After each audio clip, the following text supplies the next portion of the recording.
tanda-tanda mautil qalb, matinya kalbu. Jadi kalau kita ditanya kapankah kita mengetahui kalbu ini mati, kalbu sudah mulai ada indikasi dia bakal mati, jawaban beliau ada dua. Yang pertama, adamul huzni, tidak ada huzn. Masih ingat nama kitab La Tahzan? Nih, huzn, kata bendanya huzn. Tidak ada rasa sedih ala ma fataka minal muwafaqat, terhadap taat yang engkau luput mengerjakannya. Ala ma fataka, terhadap yang telah luput darimu minal muwafaqat, daripada ketaatan. Ya, muwafaqat artinya ketaatan. Kita nggak tahajud atau nggak sempet witir, tapi nggak ada perasaan sedih, bukan putus asa, sedih, ya, berarti kolbunya ada indikasi mati, mati separuh lah, ya, mati seperempat lah. Ini mulai hati-hati. Apalagi yang disebut muwafaqat. Tahajud itu taatnya badan, taat nafsiyah namanya. Muwafaqat, ya, ada yang di badan, ada yang di akal.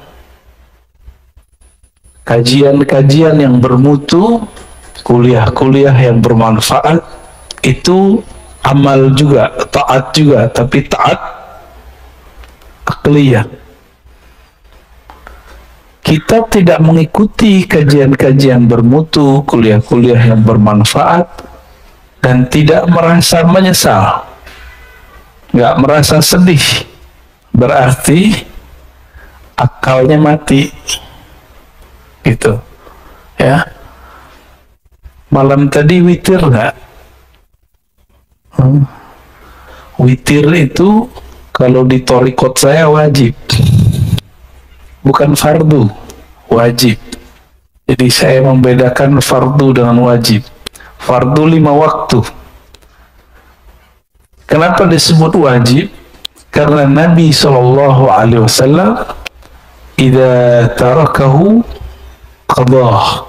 Nabi jika meninggalkannya, Nabi mengqadanya, dan mengqadanya lebih serius daripada salat-salat yang lain. Kalau saudara lain itu masih ada opsi-opsi dari beliau.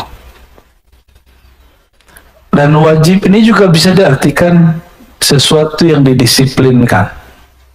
Jadi Nabi mengqadha amal-amal sunnah yang sudah dibiasakan. Zikir pagi petang, ketinggalan sama kita, diqadha nggak?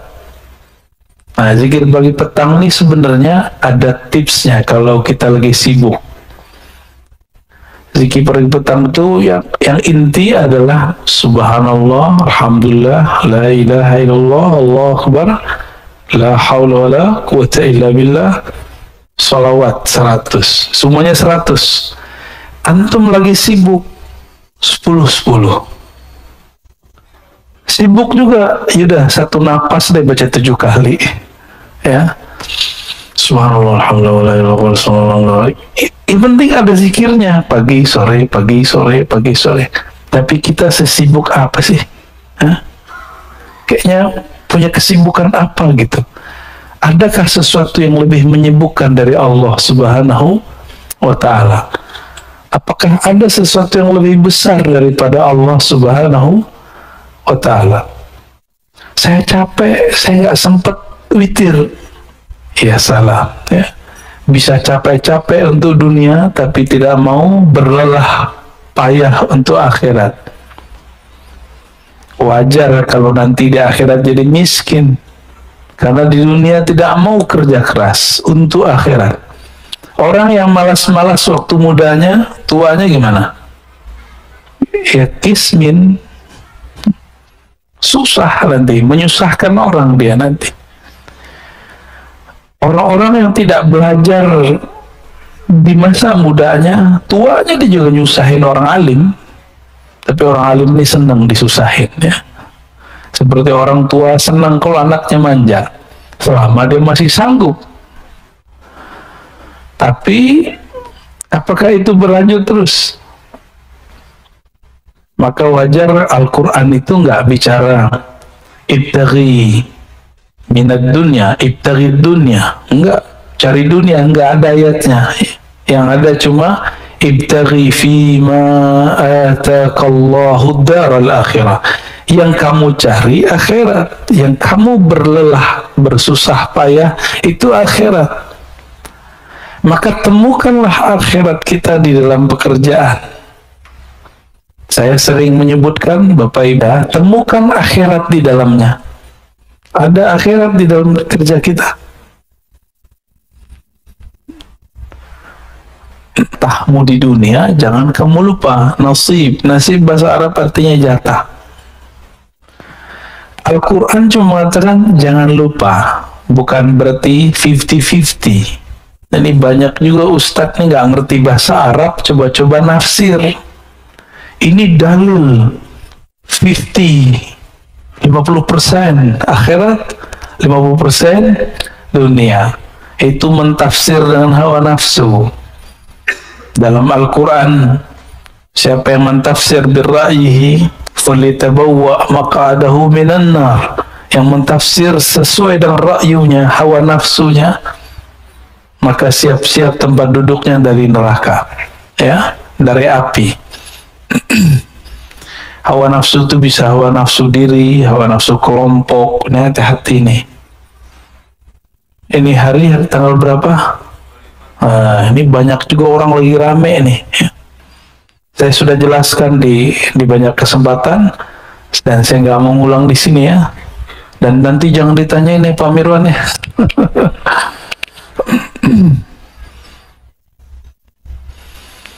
Dan yang kedua, tadi yang pertama, ini dia. Yang kedua, tarkun nadam. Tidak ada meninggalkan nadam.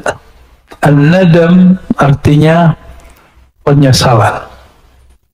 Ala ma fa'altahu min wujudiz zallat. Terhadap yang engkau lakukan dari zallat. Seperti zallat, ketergelinciran dalam dosa. Ada perasaan nyesal nggak dengan masa lalu? Kalau ada, berarti kolbunya masih sehat. Ya, semua kita punya masa lalu.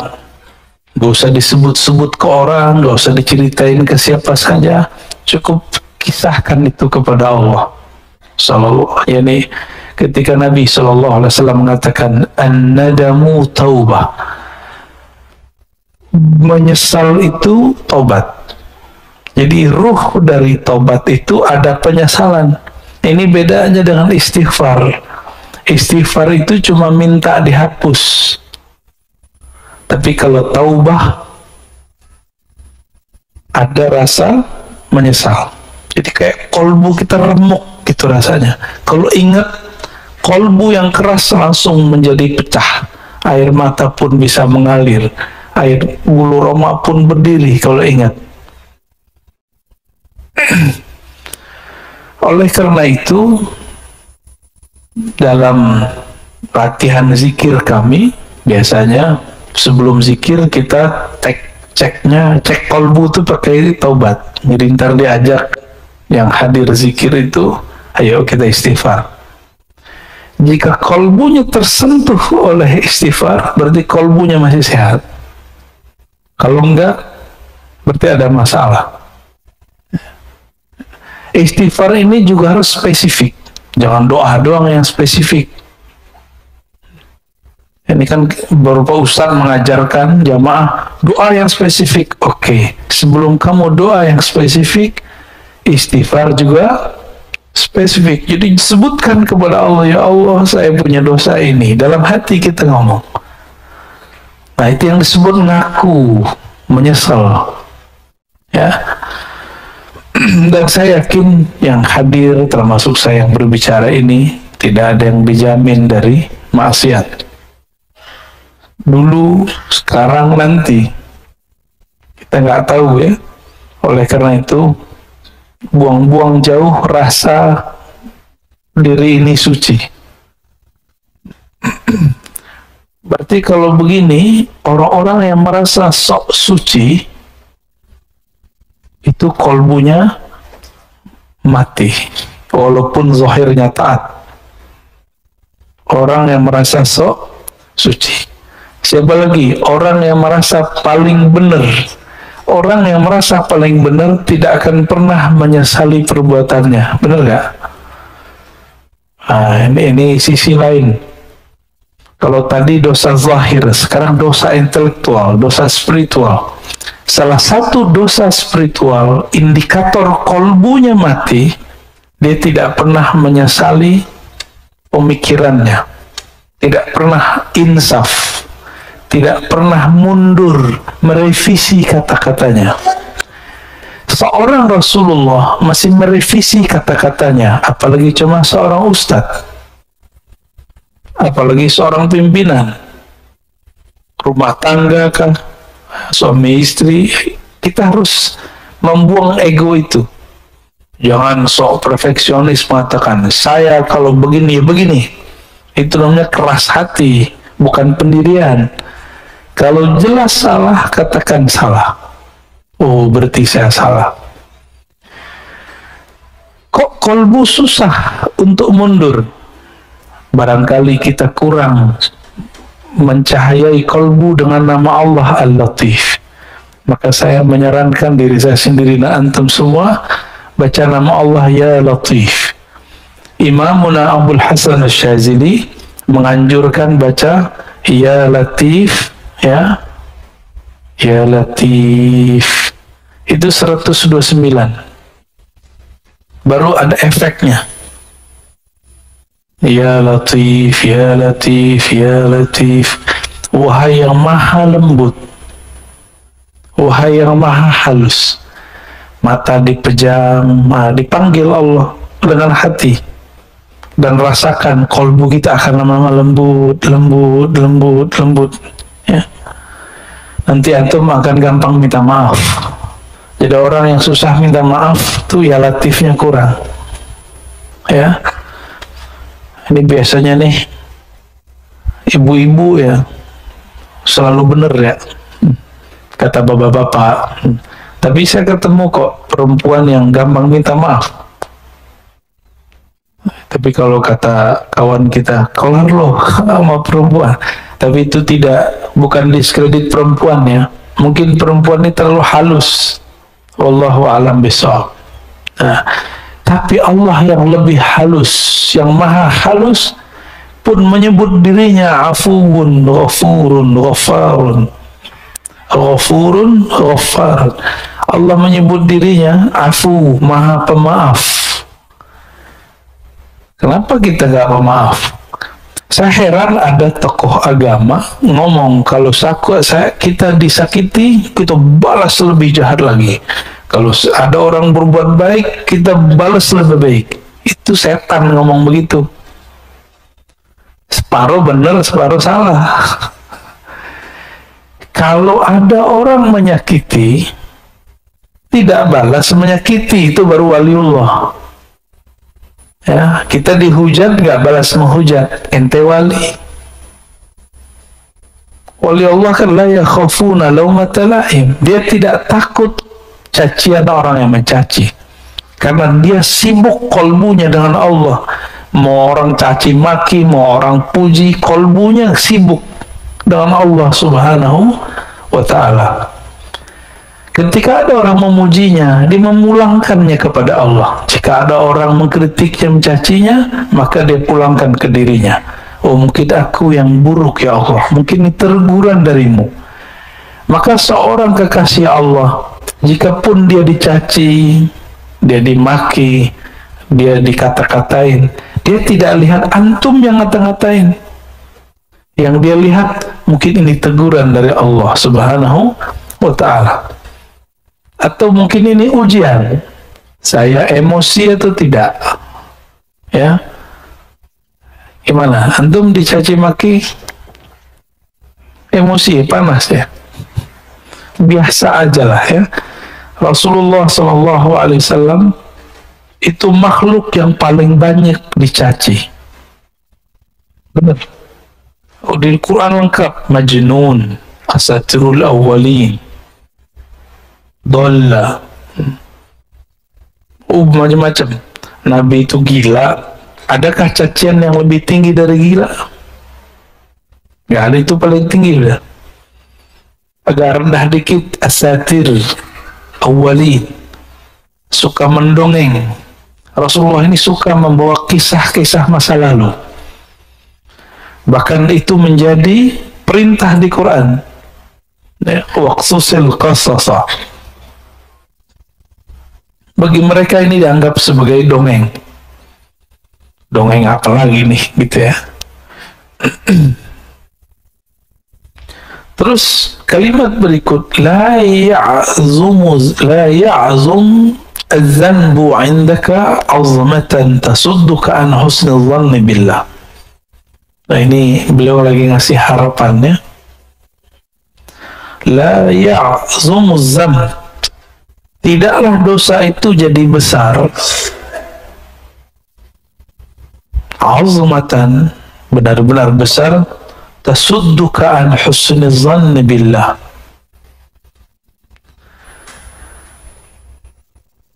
jika engkau menghadapkannya dengan husnuzan kepada Allah Subhanahu wa ta'ala.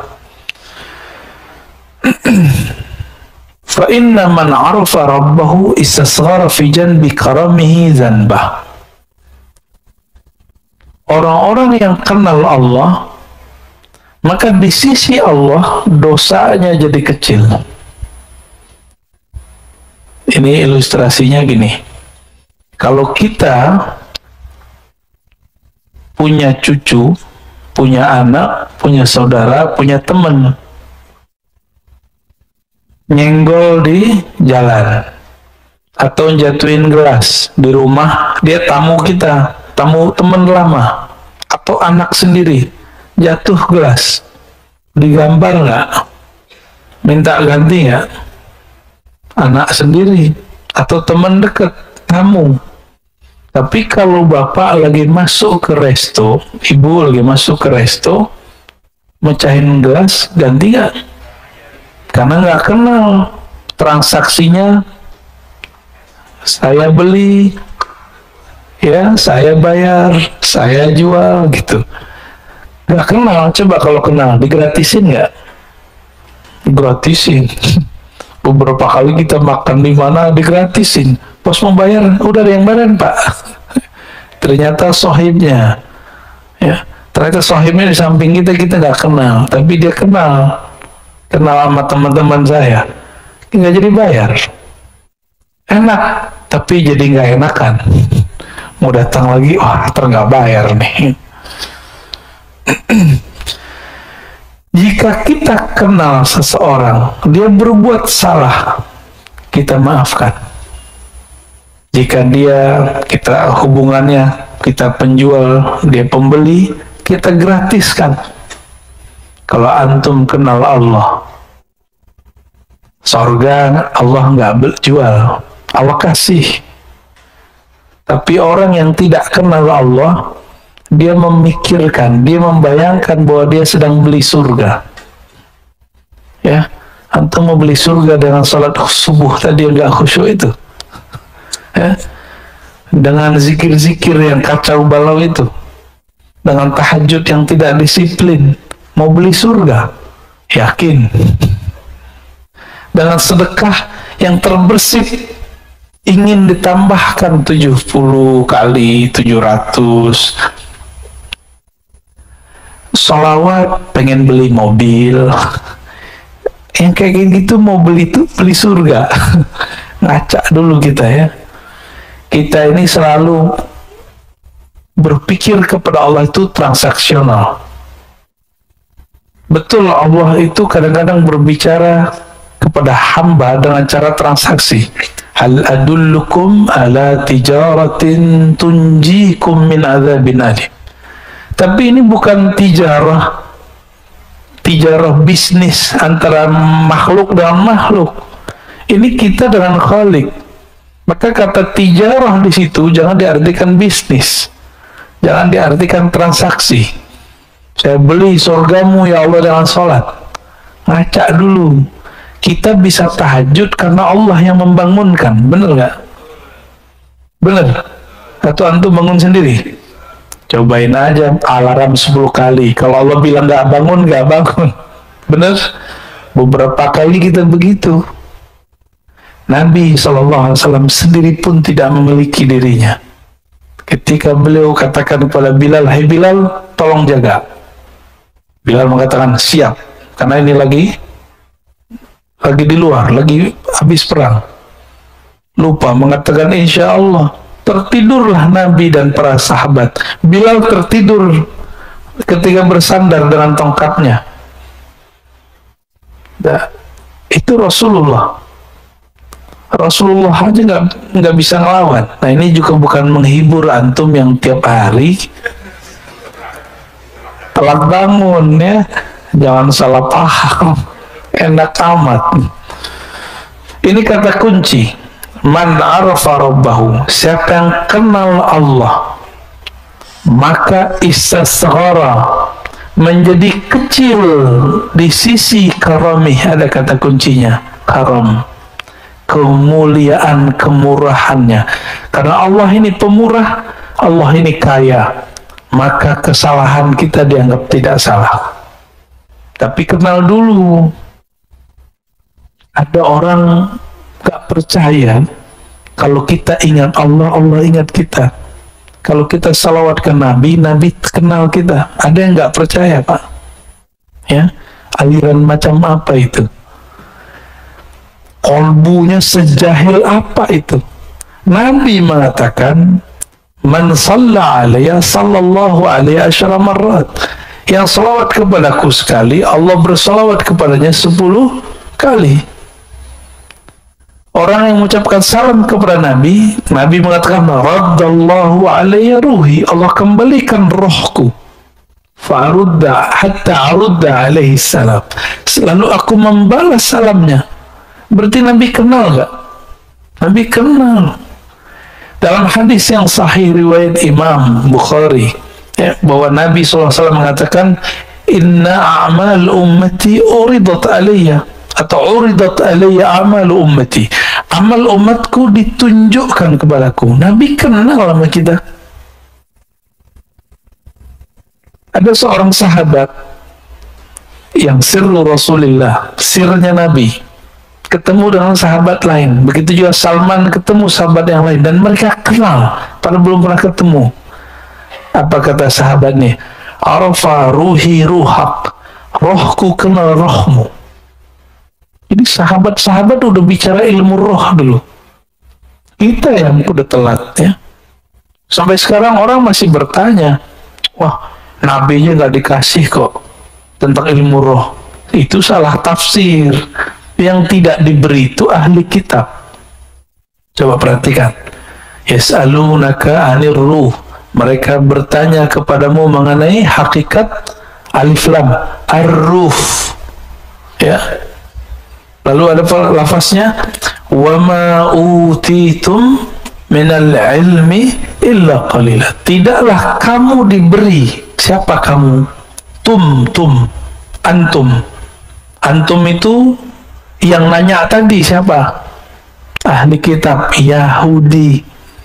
Tidaklah kamu wahai Yahudi diberikan ilmu ini kecuali sedikit.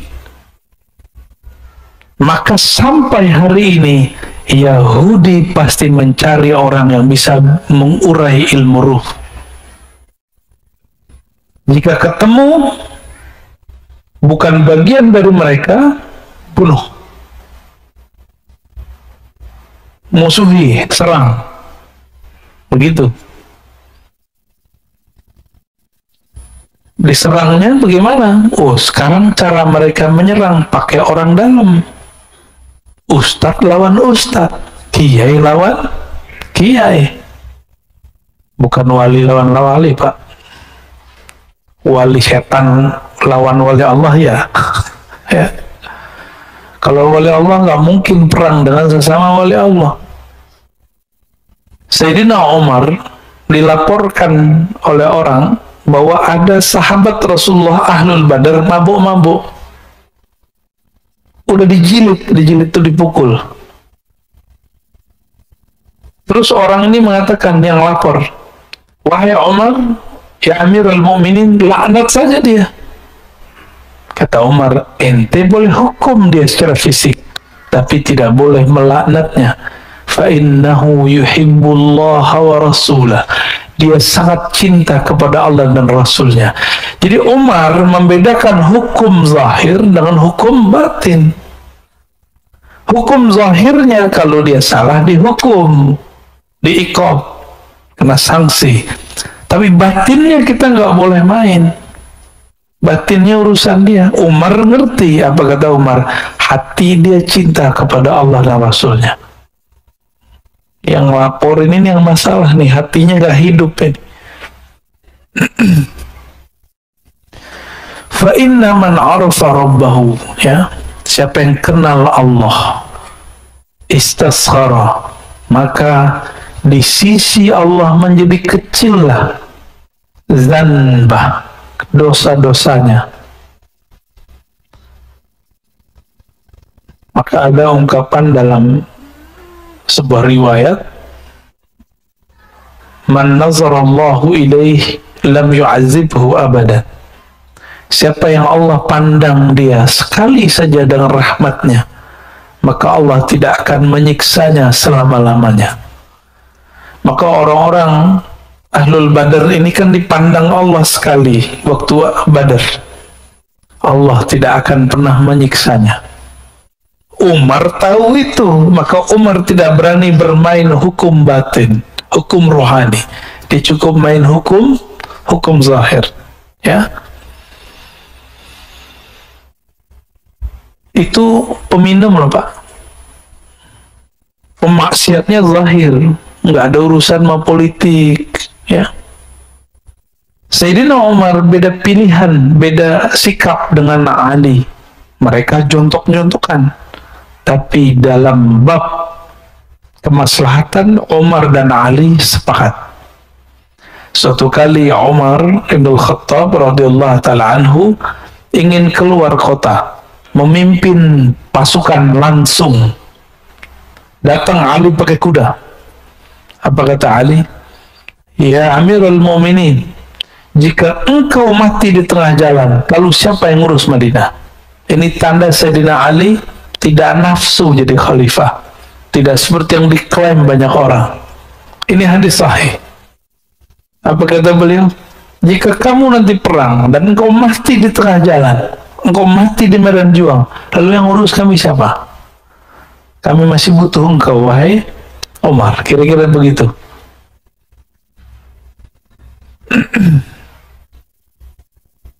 Jadi orang beda politik, tapi untuk maslahat bisa sama. Antum sudah berapa tahun nih beda politik, kok sampai sekarang masih tengkar aja, ya? Katanya ngaji hikam, ya, ngaji hikam tapi hati masih keras. Lembutinlah hati sedikit, ya. Taib.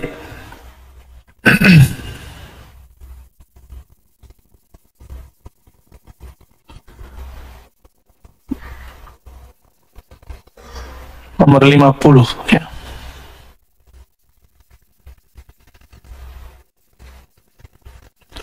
La saghirata, tidaklah dianggap dosa itu kecil, idza qabalaka adlu, jika engkau datang kepada Allah lalu dia menuntutmu dengan keadilannya.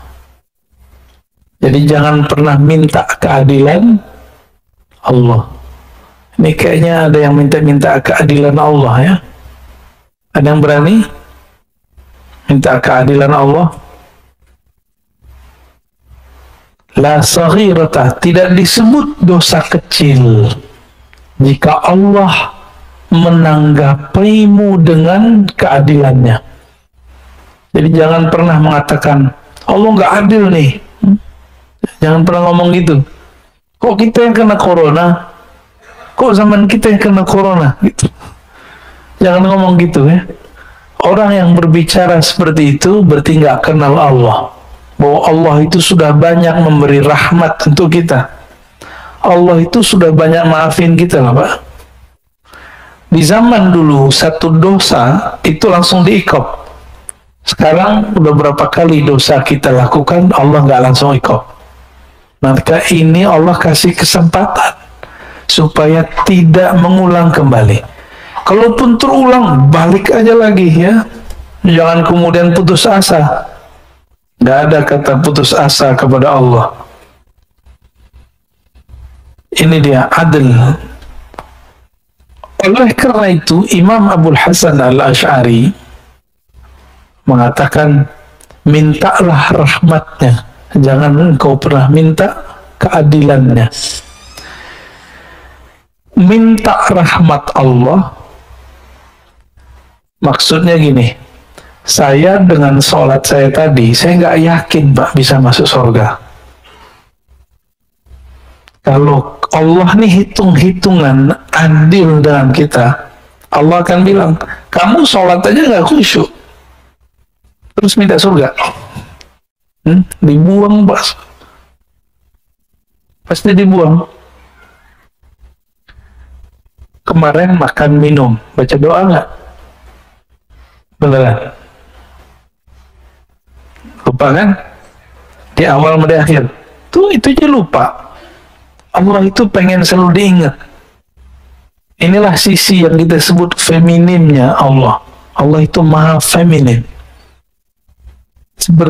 Bukan seperti ya, inilah Allah titipkan kepada perempuan. Perempuan kalau kekasihnya tidak ingat dia ngambek gitu.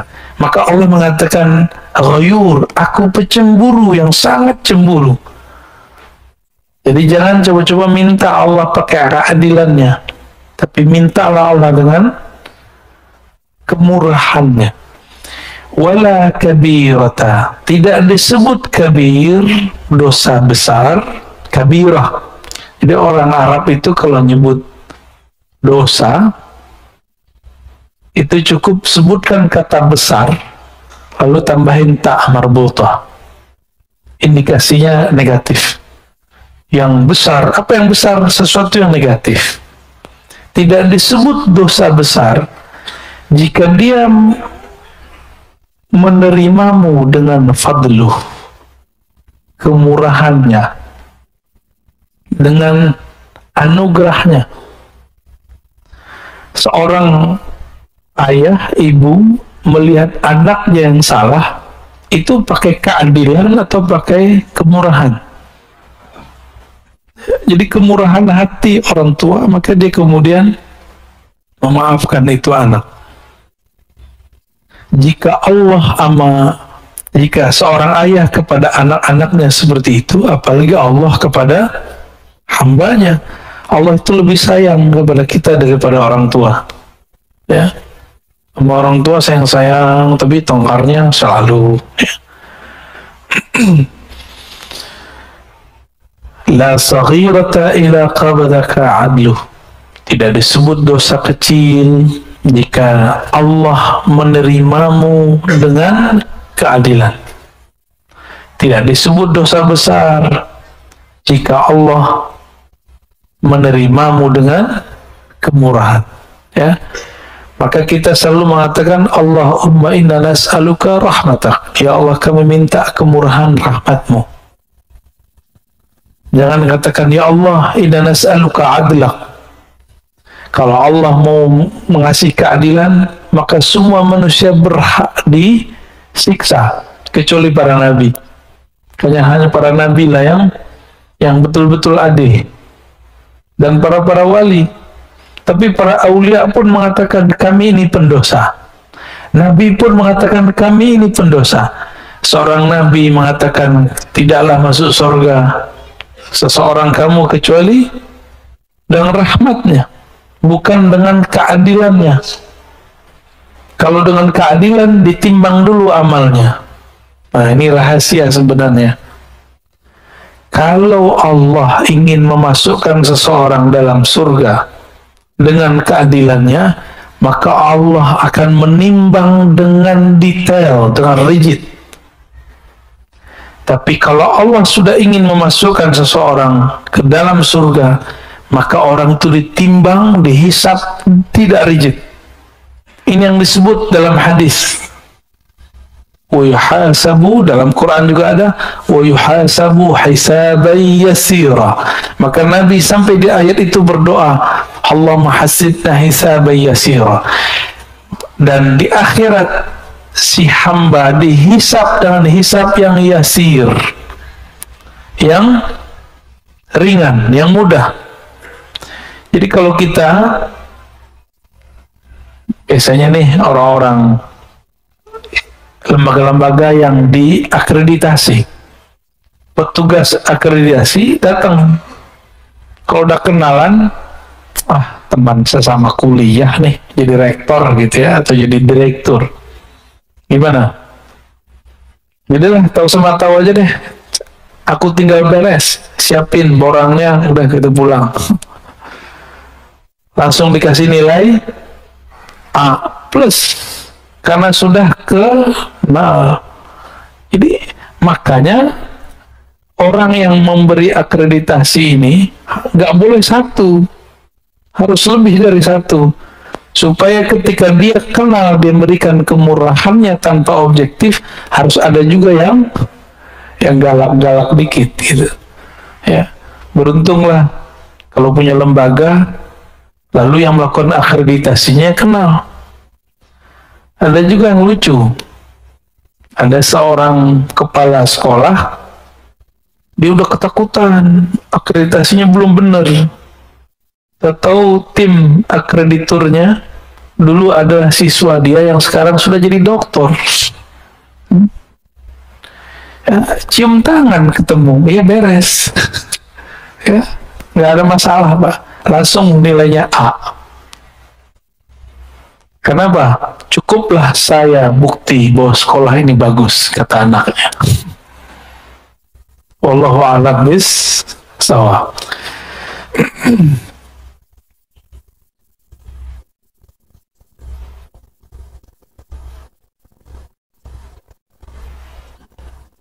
Masih lanjut? Semangat amat ya. Oke, kita lanjut ya, 51. Ini kayaknya hikam terbanyak nih ya. La amala arja lil qulub min amalin yaghibu anka syuhudu. Nah, ini kayaknya salah ketik ya.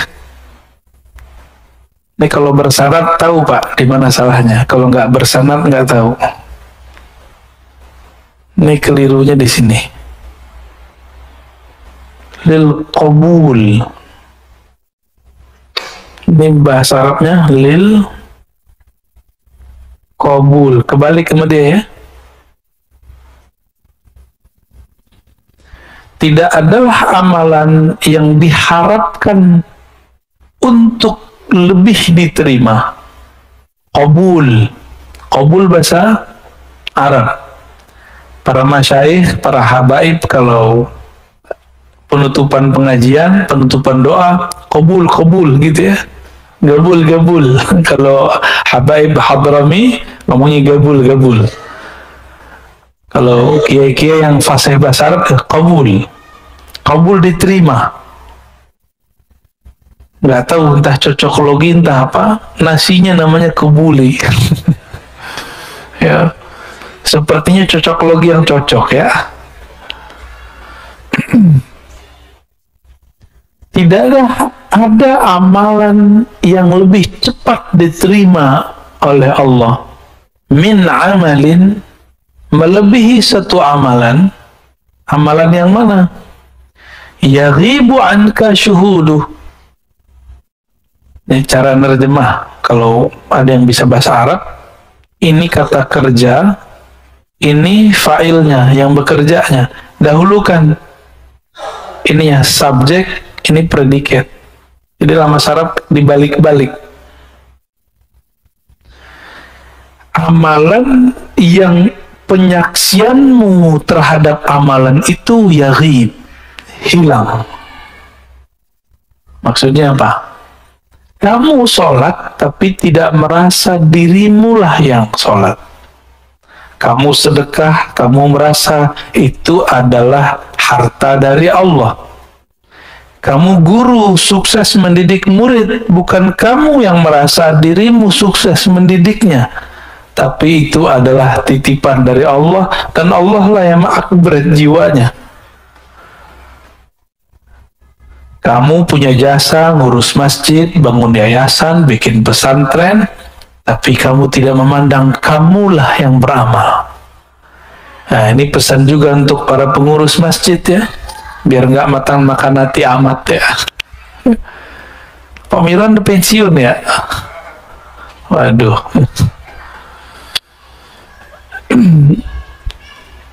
Amal yang paling berat di tengah masyarakat itu ngurusin fasilitas bersama yang kita sebut wakaf lillah. Kan ini milik Allah. Maka orang yang tulus melakukan ini, tulus ngurusin ini, itu dia dapat amal yang paling besar selama dia tidak merasa berjasa. Jadi jangan ada yang ngomong kalau bukan gua nih yang ngurus masjid, masjid nggak jadi, nggak jalan. Itu langsung dicoret, Pak. Ya, berarti kita memandang diri kita beramal.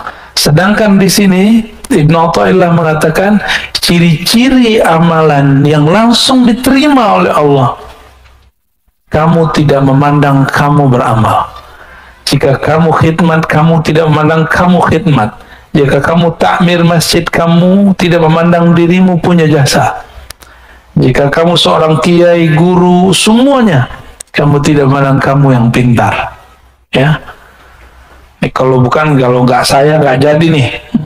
Kalau kiai lain lagi, kalau bukan saya ngajar pasti sepi, pasti santrinya nggak beres. Itu perasaan-perasaan begitu, dia sedang mengambil hak-hak Allah Subhanahu wa Ta'ala. Yang berhak ngomong begitu cuma Allah.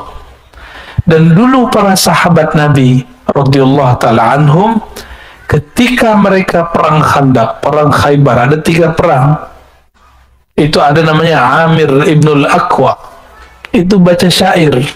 Begitu juga Abdullah bin Rawahah, apa syairnya sama, laulaka anta ma sallayna mahtadaina.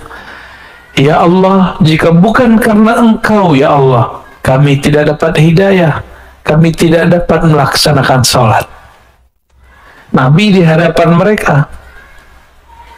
Jadi Abdullah bin Rawahah, Amir bin Aqwa bersyair depan Nabi, dan para sahabat pun ikut bersyair. Nabi pun ikut berdendang. Jadi Nabi ini suka seni, Pak. Makanya ulama-ulama pewaris para Nabi itu kolbunya pasti ada nilai seninya. Orang-orang yang keras hatinya, bukan pewaris Rasulullah, itu mengharamkan seni secara mutlak. Ya, agak keras, kaku. Ya. Sudah paham antum maksudnya? Ya. Tahu sendiri lah ya. Saya dulu pernah mengharamkan musik, dan itu hampir 5 tahun. 3 tahun sangat keras, 2 tahun berikutnya proses mulai menerima dalam syarat tertentu. Akhirnya sampai hari ini nggak bisa main musik, Pak. Alhamdulillah. Karena dulu mengharamkan semua. Nah, sekarang kita pilah-pilah, ya, sesuai dengan hadis Nabi SAW, bahwa Nabi memilah-milah. Ada syair yang haram, ada syair yang makruh. Ada 5 hukum syair itu: haram, makruh, mubah, bahkan dianjurkan, bahkan ada yang wajib. Syair-syair jihad yang dulu dibaca oleh Abdullah bin Rawahah itu wajib dikemenangkan kembali. Inilah yang dihidupkan oleh Sultan Al-Muzaffar, dibaca kembali ketika umat Islam di zaman itu diajak jihad, melempem semua. Maka beliau bacakan syair-syair itu dalam sirah-sirah Nabi. Inilah awal maulid Nabi di tengah umat Islam Sunni, bukan dari Syiah, ya. Ini masjid ini ada maulid nggak kemarin? Ada. Alhamdulillah, ya. Wa yuhtaqaru 'indaka wujuduh, dan dianggap remeh di sisimu wujud amalmu. Nah, ini ciri-ciri orang yang amalnya diterima dua aja. Dia tidak memandang beramal dan memandang jasa-jasanya kecil. Dua aja. Nah, kita masuk yang mana? Ya, saya kaget di beberapa masjid itu pengurus-pengurus lama itu ngomong, Ustadz, naik tuh alisnya. Kalau bukan karena saya, ini masjid tidak jadi. Ya salah. Ini masjid Allah. Ente nggak ada juga Allah jadiin, ya. Cuma nggak mungkin saya ngomong begitu sama dia kan. Ya, tersinggung dia. Sebenarnya saat itu saya tersinggung.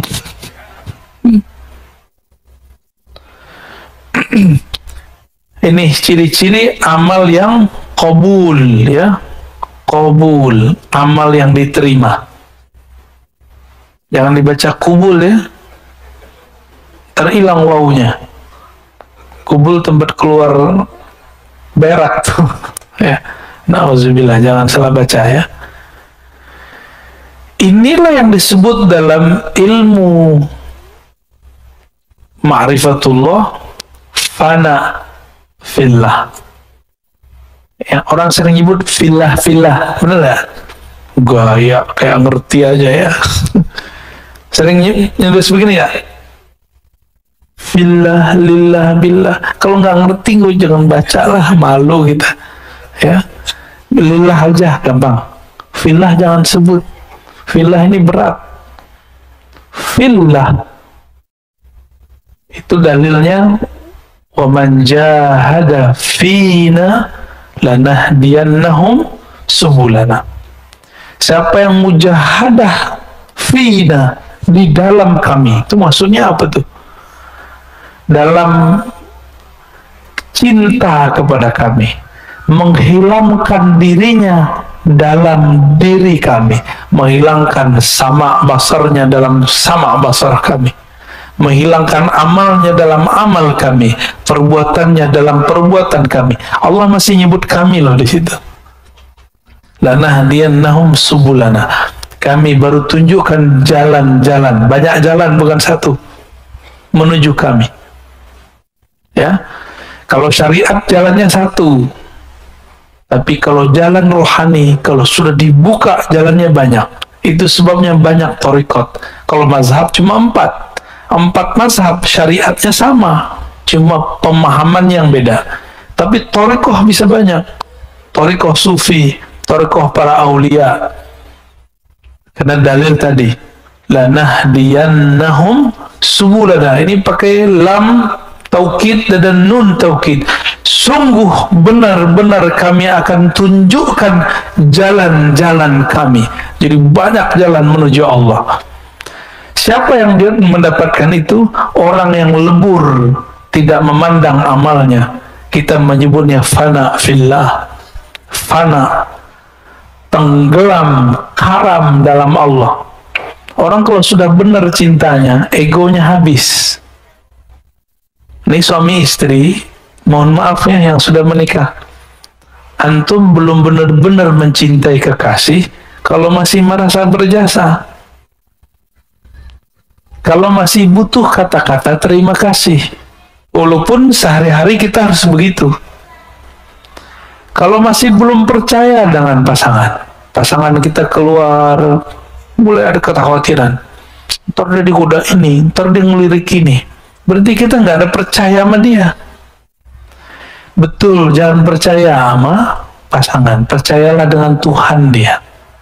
Maka kalau pasangan kita keluar, kita katakan, ya Allah, aku titipkan pasanganku kepadamu, aku titipkan anak-anakku kepadamu, aku titipkan, begitu.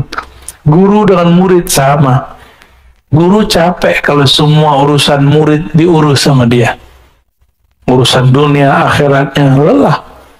Maka seorang guru nggak boleh juga jumawa, ya, nggak boleh juga merasa sok berjasa. Dia cukup katakan, ya Allah, hanya Engkau yang urus mereka. Bapak ini kan banyak pengalaman rohaninya, juga banyak bebal rohaninya, ya. Itu kalau satu-satu saya harus dengerin curhatnya, telinga saya hilang sebelah kali Pak, ya. Nggak mungkin. Maka Bapak curhatlah kepada Allah. Saya pun mendoakan semoga kita diterima oleh Allah Subhanahu wa Ta'ala. Udah syuruk Pak. Jadi ciri-ciri amal diterima apa? Jadi ilmu tasawuf, ilmu mengetahui amal diterima apa enggak. Nanti antum coba lihat. Barusan subuh merasa soleh nggak? Merasa dapat pahala dunia dan seisinya nggak dengan sholat sunat tadi? Anda nggak yakin. Orang takbir aja nggak jelas, takbir aja ngantuk-ngantuk, ya. Baru ingatnya pas assalamualaikum, baru ngeh gitu. Jadi gerakan itu cuma karena sudah biasa. Jadi kayak orang silat, kalau sudah mulai takbir ngikutin aja. Begitu kita tidak kuat menahan gejolak pikiran itu kemana-mana, tanda bahwa kita ini tidak bisa menguasai diri sendiri. Terus antum menguasai orang lain, ya.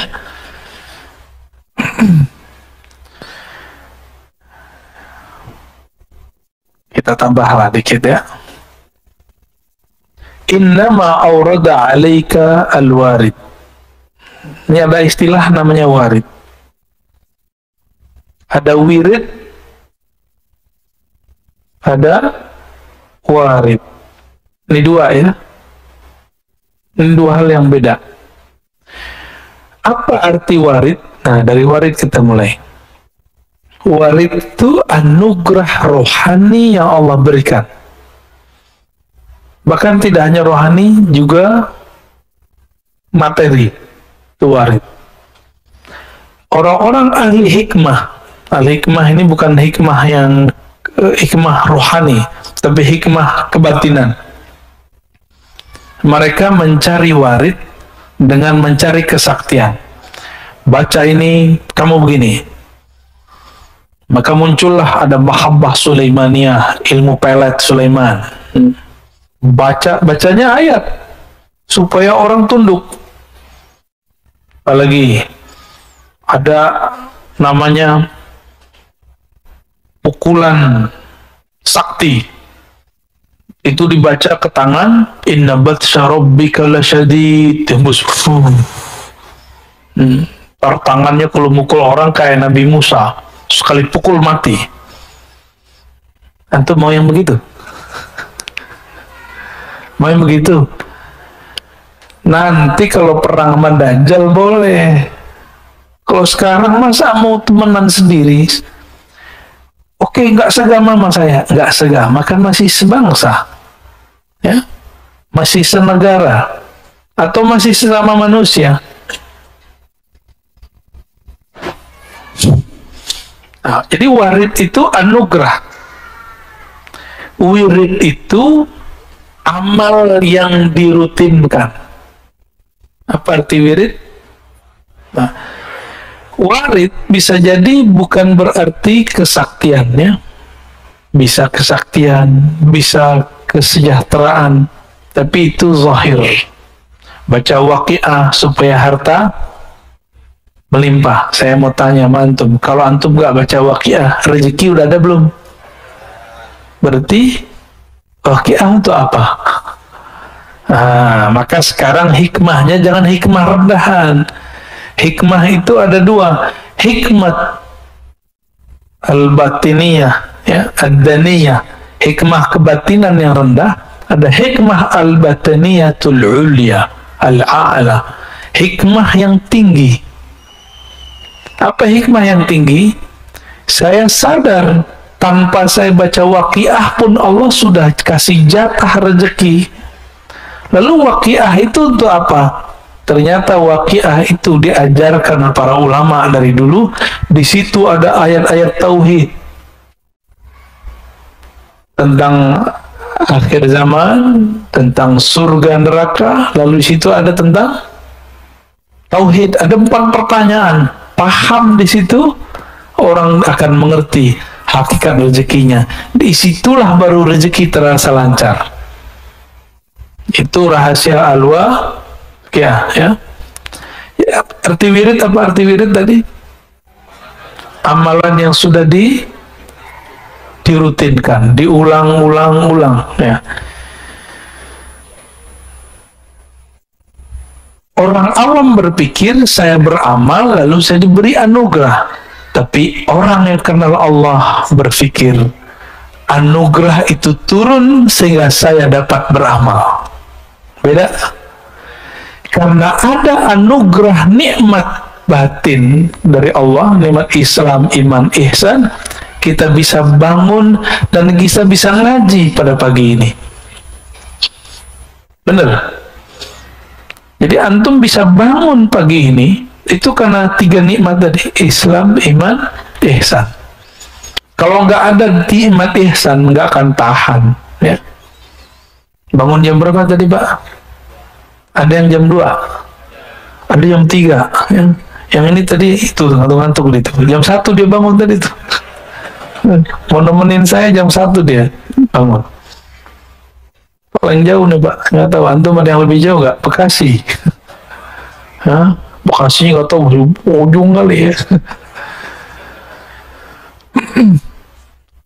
Jadi kita diberikan nikmat, dengan nikmat itu kita bisa taat.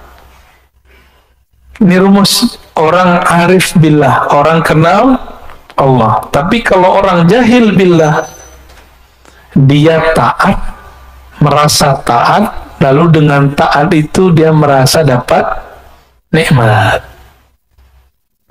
Nih kalau saya nggak sholawat nih, masjid nggak rame. Ada yang ngomong gitu nggak?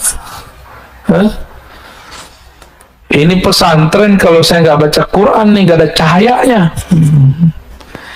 Cahaya itu turun dahulu ke dalam hatimu, baru kamu bisa baca Quran. Jangan dibalik. Karena nur itu jatuh ke dalam kolbumu, barulah kamu bisa bangun di pagi ini. Baru bisa kemudian mendengarkan taklim. Kira-kira seperti itu ya. Jadi jangan GR. Nah, maka dikatakan di sini, innama aurada alaikal warid.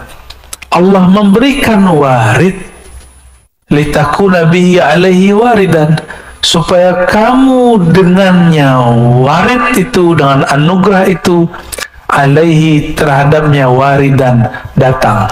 Ini waridan di sini artinya datang. Warid yang pertama artinya anugerah. Tuh beda, satu jumlah, satu kalimat, lafaznya sama, artinya beda. Nah, kalau nggak bersanad nggak bisa paham. Ya. Inilah nikmat bersanad. Kita bisa memahami sesuatu tanpa perlu keliru ya. Jadi warid yang pertama anugerah rohani. Warid yang kedua kamu datang kepada Allah SWT. Nah, tadi saya mengatakan apa? Karena nur itu turun kepada kita, kita bisa sholat tahajud. Bukan karena kita tahajud kita dapat nur, gitu ya. Nur apa yang ada di kolbu? Ternyata disebutkan di dalam surat At-Taghabun.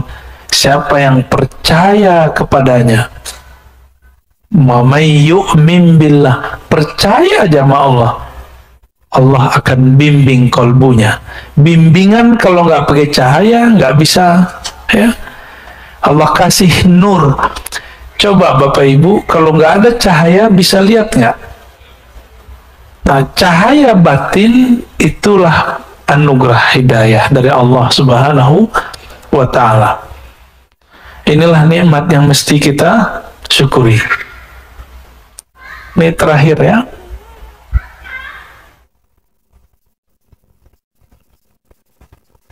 awrada 'alaika al-warida, dia memberikan kepada kamu warid, liyatasallamaka min yadil aghyar, agar engkau selamat daripada gangguan selainnya, aghyar, waliharriraka min riqil athar, lalu membebaskan kamu, memerdekakan kamu dari penjara tawanan athar, alam semesta.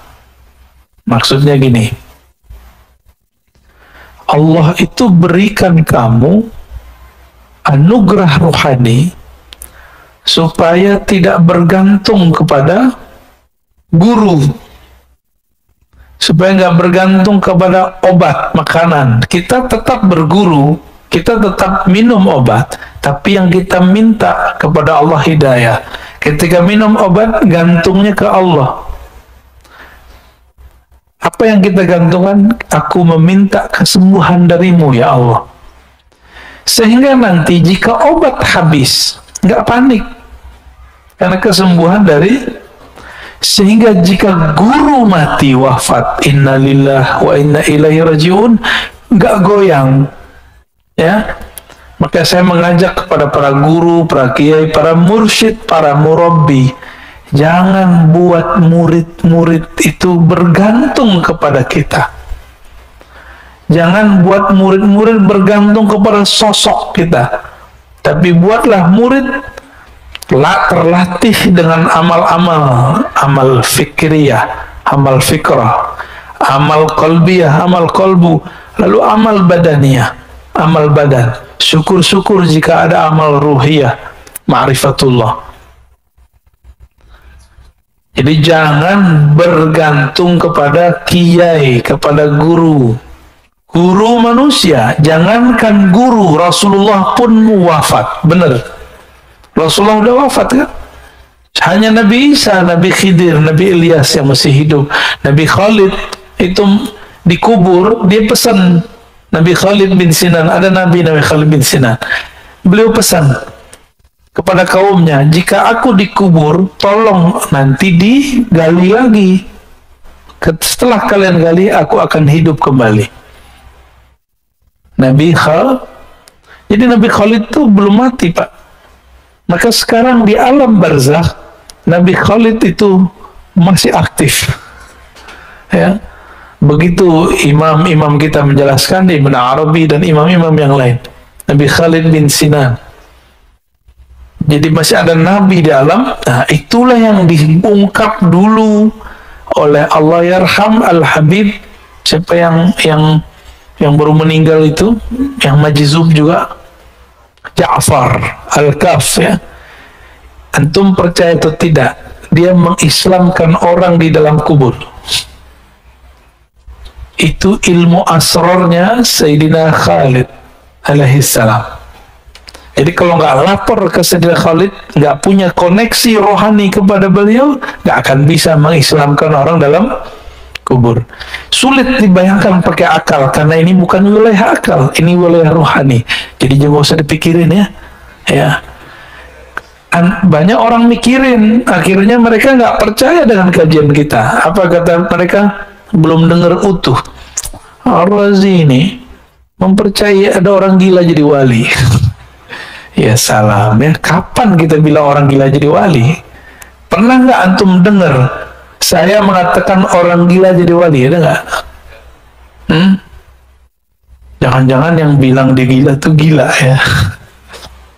Nggak ada kita pernah mengatakan itu. Kita mengatakan ada kekasih Allah, kolbunya bercahaya dengan cinta Allah, ketutuplah akalnya. Orang-orang melihat dia gila, dia bukanlah gila. Lalu siapa yang tahu dia bukan gila? Sesama wali, sesama kekasih-kekasih Allah atau murid-muridnya wali. Itu udah Allah yang atur memang, ya. Habib Ja'far masih ingat gak? Kalau baca Fatihah nggak jelas, Al-Fatihah, itu orang kalau nggak ngerti, Pak. Ya, masa walinya aswaja begini nih, ya. Kira-kira begitu. Jadi semua yang kita lihat zahirnya belum tentu seperti yang terlihat. Banyak kok yang kelihatan baik, batinnya rusak. Banyak yang kelihatannya rusak, ternyata batinnya bagus. Mulailah semenjak hari ini, pagi ini, melatih sir rahasia di kolbu ini, memandang orang dengan kebaikan. Ya, untuk ada intel di sekitar kita itu, kita baik-baik aja sama mereka ya. Mereka kan intel itu manusia juga.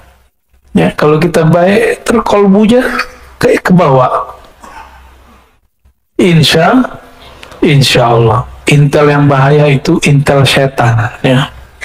Kalau intel dunia mah, ya masih gampang, Pak. Intel setan nggak bisa berubah. Kerjanya ngadu domba.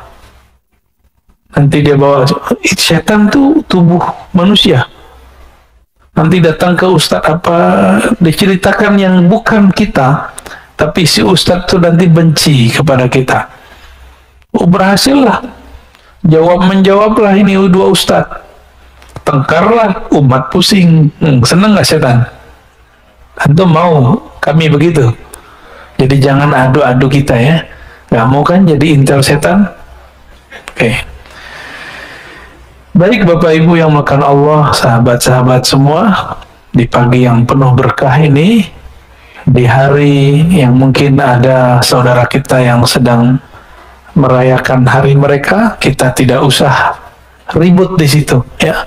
Kita ributkan apakah kolbu ini kenal Allah. Siapa yang kenal Allah, fakulu yawmin id, setiap pagi rasanya hari raya ya. Tidak perlu nunggu Idul Fitr. Dan Rabbi itu cara memanggil Allah kalau sudah rasa dekat muncul. Kalau rasanya masih jauh, pakai ya Rabbi. Tapi kalau sudah dekat, dipanggilnya Rabbi. Afdal zikir adalah la ilaha illallah.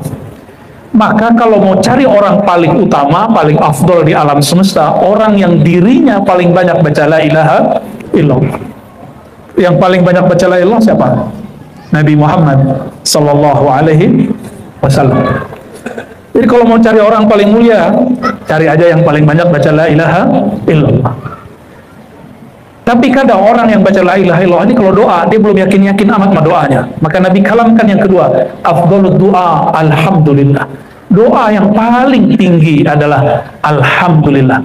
Alhamdulillah secara harfiah berarti pujian bagi Allah, tapi secara maknawi alhamdulillah berarti doa yang paling tinggi, orang yang memuji karena rasa syukur kepada Allah.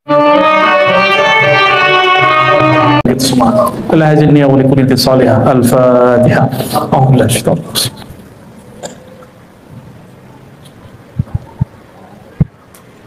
Amin. Rabbi itu cara memanggil Allah kalau sudah rasa dekat muncul. Kalau rasanya masih jauh, pakai ya Rabbi. Tapi kalau sudah dekat, dipanggilnya Rabbi. Kata iya itu berarti wahai. Biasanya wahai itu masih jauh. Kalau sudah dekat terasa, kita langsung menyebut namanya Rabbi. Duhai Tuhanku. Apa arti Rabb? Rabb itu berarti yang maha mencipta, yang maha memiliki. Itu arti Rabb. Maka orang Arab menyebut yang punya rumah disebut Rabbul Bait. Apa artinya? Pemilik rumah. Tapi kita sering menyebutnya Sahibul Bait. Sahibul Bait artinya sama dengan Rabbul Bait, pemilik rumah. Allah itu menyebut dirinya Rabbul Alamin, pemilik alam semesta. Ini alam nggak, Bapak Ibu? Alam apa namanya? Boleh dikecilin? Masuk angin nanti. Jangan dimatiin, Pak. Dikecilin aja. Nanti kasihan Pak RW, Pak Camat ya. Ini alam, disebut alam nyata, atau bahasa Arabnya alam zahir, alam yang tampak oleh mata ini. Tapi bersama dengan alam ini ada alam yang disebut alam rasa. Kalau ada orang air matanya menetes, itu karena sedih atau karena bahagia? Bisa sedih atau kakinya lagi kejepit. Bisa juga ya. Kawan saya nggak pernah juara, tiba-tiba dia juara, nangis pingsan, perempuan. Tapi ada yang lain, hatinya lagi sedih, kekasihnya memutus rasa cintanya, inqasarat qalbuhu, patah hatinya, maka air matanya pun menangis. Berarti air mata menunjukkan sedih, bukan sakit hati, sedih. Ada lagi kawan kita, satu lagi hadir di konser K-pop dulu, pas lihat artisnya, bukan artisnya, penyanyinya ya, itu dia nangis, terharu, dan bacanya ya Allah, ya Allah. Yang dilihat penyanyi Korea, hebat juga orang Islam Indonesia. Lihat artisnya non Muslim, tapi yang baca ya Allah, ya, solehah sekali ya. Dan dia nangis, dia bertemu orang yang dia suka, yang dia sukai nyanyinya, lagunya. Saya nggak tahu apa yang terjadi kalau kita bertemu orang yang kita sebut-sebut di dalam sholat, Allahumma sholli ala Sayyidina Muhammad. Yang kita baca kalau lagi sholawat, ya Nabi salam alaika. Mungkin ada yang pingsan, ada yang nangis, ada yang teriak. Pas juara, kakinya dihentakin ke kepala. Lalu dia berteriak, teriakannya hore dan segala macamnya. Tapi nggak ada nangis. Berarti orang bahagia itu nggak mesti nangis, nggak mesti nggak nangis. Orang sedih juga sama. Ini yang disebut alam rasa. Alam rasa dia cuma berkait dengan tubuh, tapi tidak ada alamat khusus mengenai alam rasa. Rasa itu ada bernama cinta, benci, rindu. Ajaibnya umat Nabi Muhammad SAW tidak pernah berjumpa dengan beliau secara fisik, tapi karena dalam dirinya ada alam rasa. Rasa ini bersumber dari dalam kolbunya. Kolbunya berasal dari ruhnya. Ruhnya dulu pernah bertemu Rasulullah SAW. Kerinduan itulah yang membuat dia bisa menangis. Disebut nama Nabi Muhammad SAW. Ada juga yang menangis karena suaranya syahdu. Boleh juga, karena suara itu membantu orang mengenang sesuatu. Tapi ada laporan Pak Haji Novi, banyak yang jadiin suara saya pengantar tidur. Jadi kalau sulit tidur dengerin suara, nggak ngeliat orangnya, dengerin aja. Oh ternyata suara saya ini bisa bikin tenang, kata dia. Benar Ibu.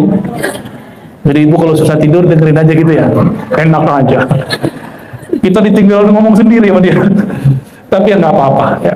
Kalau suara saya membuat Bapak Ibu mudah tidur, berarti di dalam suara ini Allah titipkan satu ketenangan. Orang nggak mungkin tidur kalau nggak tenang. Maka vibrasi suara itu anugerah dari Allah Subhanahu wa Ta'ala. Ada suara bikin kita bangun. Tapi yang paling ajib itu semua khotib Jumat. Mau suaranya kayak gimana? Itu bapak-bapak ini, ibu-ibu ini rahasia bapak-bapak ya. Itu langsung baca doa tanpa dilafazkan bismikallahumma ahya wa amin. Paham gak Pak? Itu tadi siang tuh ya. Tapi alhamdulillah saat kita khutbah paling 1-2 lah yang tidur, yang kelihatan mata saya. Tapi yang tidur yang jagain saya Pak. Allahumma sholli ala sayyidina Rabbi, wahai, duhai Tuhanku, duhai pemilikku.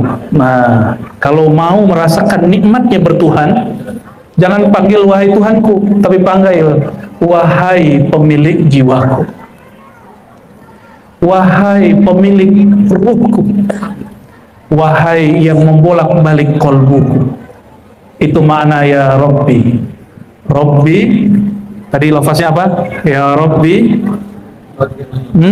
faghfirli, maka ampunilah aku. Dalam bahasa Arab, ghafara berarti mengampuni, faghfirli ampuni. Tapi ampun dalam bahasa Arab aslinya bukan itu. Kata ghafara arti aslinya delete. Apa arti delete? Hapuslah dosa-dosaku. Itu arti daripada ghafara. Maka faghfirli zunubi, faghfir, maka hapuslah li itu milikku, padaku. Zunubi, apa arti zunubi? Jamak dari zanbun, artinya dosa-dosaku. Ini saya tanya sama bapak-bapak nih, Tadi berangkat kerja, ada yang bening nggak? Ya, matanya melototin nggak? Tuh, dosa sudah ya.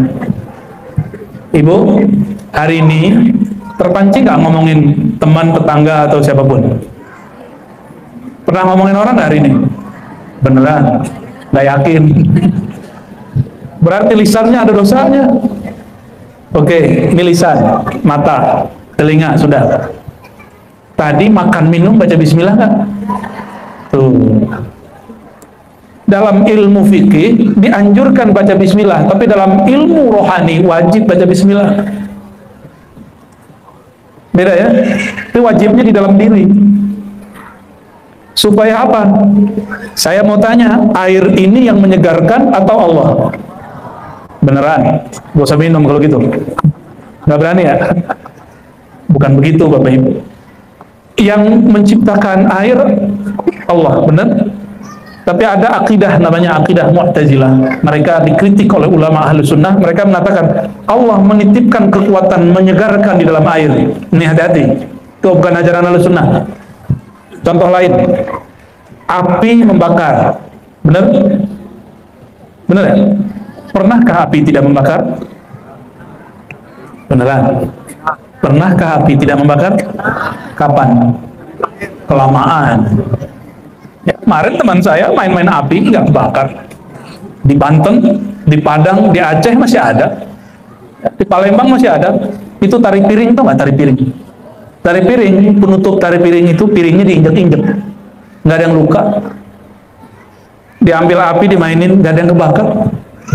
Satu rambut pun nggak kebakar. Berarti api belum tentu membakar kecuali diizinkan Allah Subhanahu wa Ta'ala. Pasti ada dokter di sini. Pak Haji Novi anaknya pun juga dokter. Yang menyembuhkan obat atau siapa? Ya, beneran nih.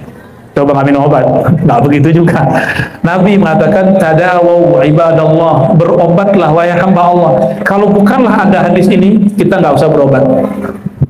Tapi kan ada perintah, tadawau ibadallah, berobatlah hai hamba-hamba Allah, maka kita berobat. Kenapa kita makan? Karena ada ayat kulu washrabu, makan dan minumlah. Kalau nggak ada ayat ini kita juga nggak makan minum. Tauhid ya, bab apa namanya? Bab tauhid.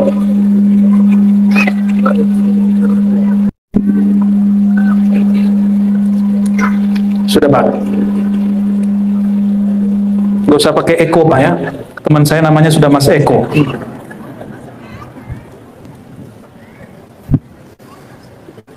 Rabbi faghfirli zunubi. Ya Allah pemilik jiwa, ampunilah dosa-dosaku. Ada dosa yang zahir, ada dosa yang batin. Dosa yang batin itu sederhana. Hari ini memandang kawan dan kita merasa diri kita lebih baik dari dia, itu sudah dosa. Udah belum hari ini? Itu biasanya dosa para kiai. Kiai mandang kiai lain tuh ilmunya dikit. Bener gak kiai? Ya. Sesama guru saling mengerti. Mandang orang, nah kalau ahli zikir lain, dilihat merem dia. Zikirnya belum nyampe. Padahal zikir dia yang belum nyampe. Sejak kapan zikir untuk merem-merem terus baca hati orang? Sejak kapan ilmu itu digunakan untuk jadi juri? Yang seperti itu iblis namanya. Iblis itu mengatakan apa? Ana khairum minhu. Saya lebih baik kok dari Adam. Jadi yang pertama jadi juri menilai isi hati orang, jadi juri kolbu, juri iman, juri kebenaran, itu iblis. Jika dia bertubuh manusia disebut syayatinul insi, setan, tapi bertubuh manusia. Allah sendiri yang berbicara. Semoga yang hadir malam ini bukan setan manusia. Amin Rabbal. Ciri-ciri pertamanya apa? Tidak jadi juri kolbu. Ya. Kalau ingin memahami orang, nggak usah merem, buka matanya, buka telinganya, buka hatinya, rasakan kalamnya. Kalau merem, gelap apa terang?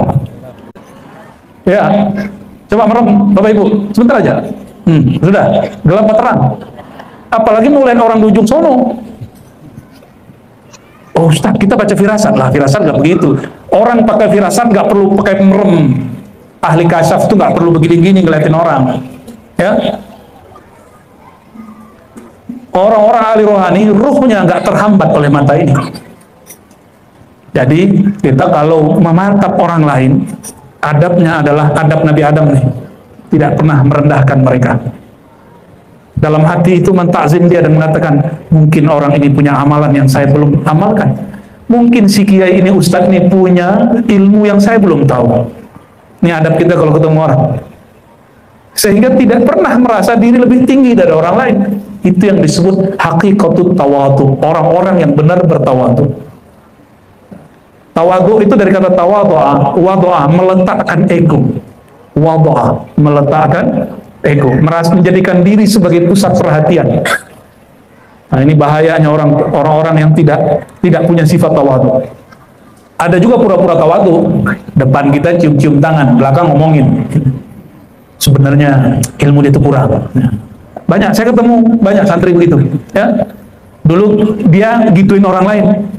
Ternyata satu pelajaran hebat yang ada di alam semesta ini, kalau ada orang bicarain orang lain depan kita, nih temen nih, ngomongin orang lain, siap-siap 1 jam setelah itu, atau esok, kita juga dibicarakan dia di depan orang lain.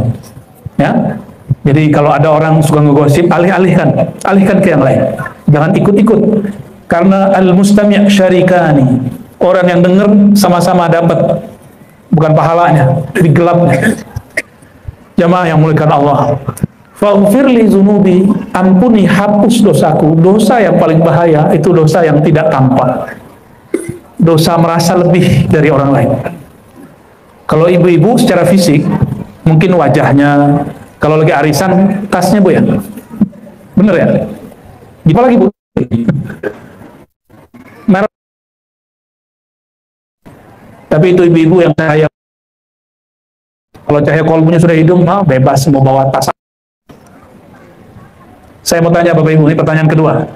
Ada orang bajunya biasa, ya biasa banget lah. Tapi ketika berbicara, dia berbicara dengan kolbunya. Ada satu lagi orang, mohon maaf, ini bukan melarang pakai sorban, sorbannya tebal, ridahnya 2, kiri kanan, bawa tasbih. Ya Masya Allah lah, kalau kita lihat, Masya Allah ini kayaknya wali nih. Tapi pas ngomongnya nggak dari hati. Nikmat nggak? Nggak nikmat. Contoh lain, ini banyak kita kasih contoh. Ibu-ibu ketemu cowok, cakepnya bukan main, putih ya, berotot, keras tembok kali ya. Pas ngomong ketus, nyaman nggak ngobrol sama orang begitu? Pak, duduk di bis trans, di samping kita ada cewek cuantik, kata orang Jawa. Tahu cuantik? Enak lah kalau dipandang. Tapi katanya mau nundukin pandangan, tapi roknya pendek, pas duduk malah kelihatan. Dia merasa diperhatiin. Apakah tidak? Apa lo lihat? Nyaman nggak duduk di situ? 1 detik rasanya 1 tahun. Kenapa? Kita nggak nyaman sama orang yang zahir fisiknya bagus, tapi batinnya menyeramkan.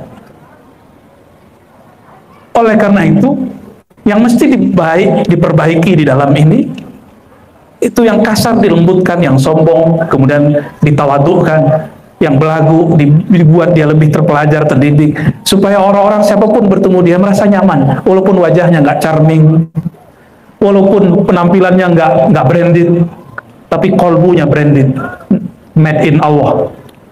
Ya, semua nama-nama Allah ada di kolbunya. Amin. Itu baru nyaman kita duduk di sana. Kenapa orang rindu mau bertemu guru? Kenapa kita rindu ke Ka'bah? Karena di situ kita menyebut-nyebut nama Allah. Rindu kepada guru, karena ketemu guru kita ingat kepada Allah. Allah itulah sumber asal semuanya. Jika kita merindukan kampung, karena asal kita dari kampung A, kampung B, kampung hakiki rohani ini adalah nurnya Allah Subhanahu wa ta'ala. Jadi ketika kita berdoa, Robbi, nah lagi berdiri berdoa, kata Nabi, tidaklah seorang hamba rafa'a yadayhi, mengangkat tangannya, melainkan Allah malu tidak mengabulkannya. Innallaha hayyun, ya. Sungguh Allah malu jika ada orang mengangkat tangannya tapi Allah belum menjawabnya. Maka mengangkat tangan waktu doa itu bagian dari sunnah Nabi. Cuma pas Jumatan tadi mata saya sedikit ngintip. Kalau khotib boleh ngintip nggak? Boleh ngintip jamaah nggak? Ya, pas oleh khotib ada yang nggak mau angkat tangan. Kita usut-usut benarnya, oh dia suka membid'ahkan orang, ya. Bagi dia mengangkat tangan lagi doa itu bid'ah. Udah pernah digituin belum? Di Batam ada loh orang begitu, ngangkat tangan lagi. Jadi yang benar bagi dia tuh kalau doa lagi khutbah begini, itu nggak khotib. Jamaah jangan.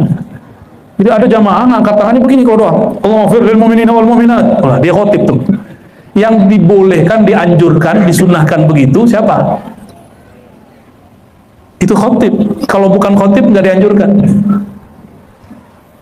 Jadi mau siapapun, apapun keadaannya, kalau lagi berdoa mengangkat tangan itu cara mustajab. Cara mustajab. Kalau lagi kunut subuh ada doa tolak bala, tangannya gimana? Allahumma srifna. Ini bukan buatan Imam Syafi'i, apalagi buatan Kiai Luqman, bukan, ya. Bukan buatan MUI juga, ini dari Nabi SAW. Dalam hadis Abu Daud dikatakan, Nabi idza da'a bi batni kaffi. Nabi jika berdoa yang dibuka telapak tangannya. Kalau ista'aza, kalau beliau berlindung bi zahri kaffi atau kaffai, maka beliau berdoa begini. Kalau minta perlindungan, doa tolak bala itu doa minta dilindungi, maka tangannya boleh begitu, ya. Jadi kalau ada nanti dengar di lafaz-lafaz doa, Allah masrif anna, begini tangannya, ya. Kalau faghfirli berdoa meminta atau berlindung, berarti tangannya begini, ya. Jadi mengangkat tangan, nah ini pun ada caranya. Ada yang malas ngangkat begini aja, gini aja, ya. Angkat dikit lah, ya. Nabi jika berdoa lagi berdiri tangannya agak naik, ya, agak naik. Khusus di hari-hari tertentu di padang Arafah lagi istisqa, dua riwayat ini Nabi kalau berdoa tangannya diangkat sampai ke wajahnya. Sehingga kata sahabat, Nabi itu kulitnya putih sekali. Mohon maaf, kulit bagian ketiaknya itu kelihatan putihnya bukan main. Yura bayadhu ibtih. Terlihat putihnya bagian ketiak Nabi SAW. Jadi mengangkat tangan itu bagian dari sunnah, kapanpun, ya. Tapi kalau doa nggak angkat tangan boleh nggak? Boleh nggak, Bu? Kita sholat baca doa iyyaka na'budu, tangannya di mana? Boleh kok, nggak apa-apa. Duduk antara dua sujud bacanya apa? Rabbighfirli warhamni. Itu doa dan nggak ngangkat tangan, ya. Baik. Ini sengaja saya nggak serius-serius amat ngajinya. Udah malam. Nggak ngaji Nur Muhammad kita nggak. Lalu ada kalimat penting di situ. Ini yang jadi inti kajian kita malam ini. Bibarakatil habibi. Gimana bacanya? Bibarakatil hadi Muhammad. Apa arti bibarakatil hadi? Udah jadi bahasa Indonesia. Dengan berkat sang pemberi petunjuk Nabi Muhammad sallallahu alaihi wasallam. Bibarakatil habib, bibarakatil hadi artinya sama, itu disebut tawassul. Apa artinya? Arti tawassul apa? Apa arti tawassul? Doa meminta. Kalau tawassul, tawassala ya tawassalu. Kita sering juga sebut wasilah. Sering baca ati sayyidina Muhammadanil wasilah wal fadilah. Wasilah kata lainnya tawassul, perantara. Kawan kita ngomong gini, langsung saja kepada Allah, kan Allah dekat. Gimana jawabnya? Allah benar dekat. Ayo jamaah, ini kayak tauhid yang bermasalah semua nih. Allah dekat kan? Beneran, karena ditanya barusan, ya, diancam barusan. Allah benar dekat, ya. Sudah merasa dekat belum?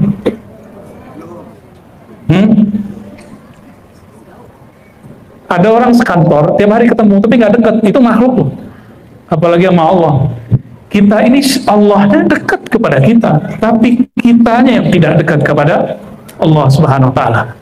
Nah, ini yang jadi masalah.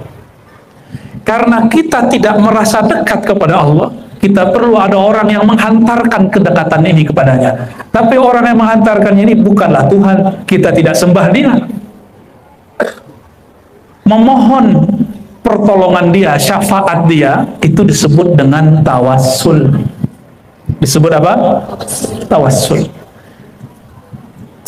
Jadi kalimatnya, faghfirli zunubi bi barakatil hadi Muhammad. Ya Allah, ampuni dosaku berkat sang pemberi petunjuk, pembawa hidayah, Nabi Muhammad SAW. Ini tawassul. Sayang sekali hari ini banyak dai-dai mengatakan tawassul itu syirik. Berarti semua yang sholawat nih musyrik. Tadi yang berdiri-berdiri itu musyrik semua itu. Kata dia, katanya ada radionya di sini ya. Ini mengerikan ini, Pak. Ini kalau dibiarkan berbahaya ini. Di beberapa negara di Asia Selatan itu India, Pakistan, Bangladesh, Sri Lanka, Afghanistan, orang lagi maulid karena dianggap musyrik oleh orang yang agak miring pemahamannya ini, dia bom. Lagi maulid di gedung dibom. Orang baca nama Nabi Muhammad dibom. Mau kejadian begitu di Batam? Katanya mau jadi apa? Bandar narkoba, bandar apa? Bandar Madani. Alhamdulillah. Madani itu sebutan kota Nabi Muhammad Sallallahu Alaihi Wasallam. Maka syarat kota Madani mesti ma'rifat Nabi Muhammad Sallallahu Alaihi Wasallam. Mesti kenal Nabi Muhammad Sallallahu Alaihi Wasallam. Mesti setiap gang-gangnya itu ada salawat kepada Nabi Muhammad Sallallahu Alaihi Wasallam. Tapi memang sudah berubah. Yang hidup 10 tahun lalu dengan sekarang sudah berubah. Udah banyak salawat belum sekarang? Sudah lebih banyak ya. Alhamdulillah. Tawassul itu ada banyak macamnya. Ada tawassul dengan nama Allah atau sifat Allah. Contohnya gini, birahmatika. Gimana? Pernah doa begitu? Birahmatika ya arhamar rahimin. Dengan rahmat kasih sayangmu ya Allah, maka sayangi kami ya Allah. Menyebutkan dengan rahmat itu berarti bertawassul dengan sifat Allah. Saya mau tanya lagi nih Bapak Ibu, ini banyak pertanyaan. Yang mengenalkan kita kepada rahmat Allah siapa? Dan Allah menyebut Nabi Muhammad siapa? Wa ma arsalnaka illa rahmatan lil alamin. Tidak aku utus engkau hai Muhammad kecuali sebagai rahmat. Maka birahmatika boleh berarti dengan sang duta rahmat Nabi Muhammad Sallallahu Alaihi Wasallam. Karena kita nggak bisa membayangkan rahmat Allah kecuali lewat ajaran Nabi Muhammad Sallallahu Alaihi Wasallam. Qalbu Nabi, ruh Nabi itu pancaran nama dan sifat Allah. Makanya ketika mengatakan birahmatika ya arhamar rahimin, itu maksudnya tawassul dengan sifatnya Allah yang ada pada nur qalbu Nabi Muhammad Sallallahu Alaihi Wasallam. Jadi kalau baca birahmatika ya arhamar rahimin, jangan bayangkan aneh-aneh. Cukup bayangkan kasih sayang Allah melalui Nabi Muhammad SAW. Ini tawassul apa namanya? Tawassul dengan nama dan sifat. Ya. Ada tawassul yang kedua, tawassul dengan amal soleh. Pernah dengar ada 3 orang jalan-jalan, 3 pemuda yang soleh, tiba-tiba masuk goa, goanya ketutup. Masih ingat? Beneran ingat nih? Ceritanya 2 halaman soalnya, jadi saya buat ceritain. Yang pertama, dulu dia punya orang tua, nggak makan dan orang tuanya makan minum dulu. Yang kedua, orang ini punya kesempatan untuk melecehkan putri dari pamannya. Tapi ketika si putri itu mengatakan, ittaqillah ya akhi, takutlah kepada Allah wahai saudara sepupuku, dia langsung mental dan dia kemudian tobat kepada Allah. Berarti dia punya kesempatan, tapi dia tidak lakukan. Orang-orang yang berkesempatan maksiat lalu tidak bermaksiat, Allah berikan nur dalam dirinya. Dan yang ketiga, ada orang punya pekerjanya dikasih gaji, tapi gaji dikasih dia hilang. Dipikir nih gaji mau diapain? Akhir dibeliin domba betina. Domba betinanya beranak pinak. Setelah sekian tahun, dombanya puluhan. Tiba-tiba kejadianlah mereka bertiga ini masuk ke dalam goa. Semuanya kemudian bercerita. Yang ketiga tadi ceritanya agak tragis. Domba udah banyak, anak buahnya datang. Apa kata anak buahnya nih? Wahai Tuan, gajiku mana?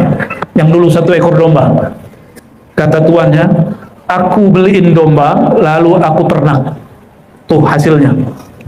Dia bilang, ya udah, kamu di rumah aja biar saya bawa pulang semua. Itu semua domba dibawa pulang semua dan tidak ada bagi hasil. Harusnya ada bagi hasil. Apa kata dia? Ya Allah, genes. Tapi dia terima. 3 orang ini ketika masuk ke dalam goa, dorong-dorong nggak bisa. Maka mereka kemudian mengatakan, wahai sahabatku, sekarang kita bersaudara, Tuhan kita sama. Sebutkanlah amalmu yang paling engkau kenang, yang paling ikhlas dan tulus, lalu minta kepada Allah berwasilah dengannya. Maka yang pertama menyebutkan, ya Rob, saya tidak pernah makan sampai ayah ibu saya makan. Kebuka dikit. Mereka coba keluar, baru keluar 1 tangan. Yang kedua berdoa lagi. Ternyata setiap kali doa Allah turunkan malaikat. Cuma malaikatnya nggak boleh buka banyak-banyak. Ya, buka aja dikit. Lalu doa lagi yang kedua.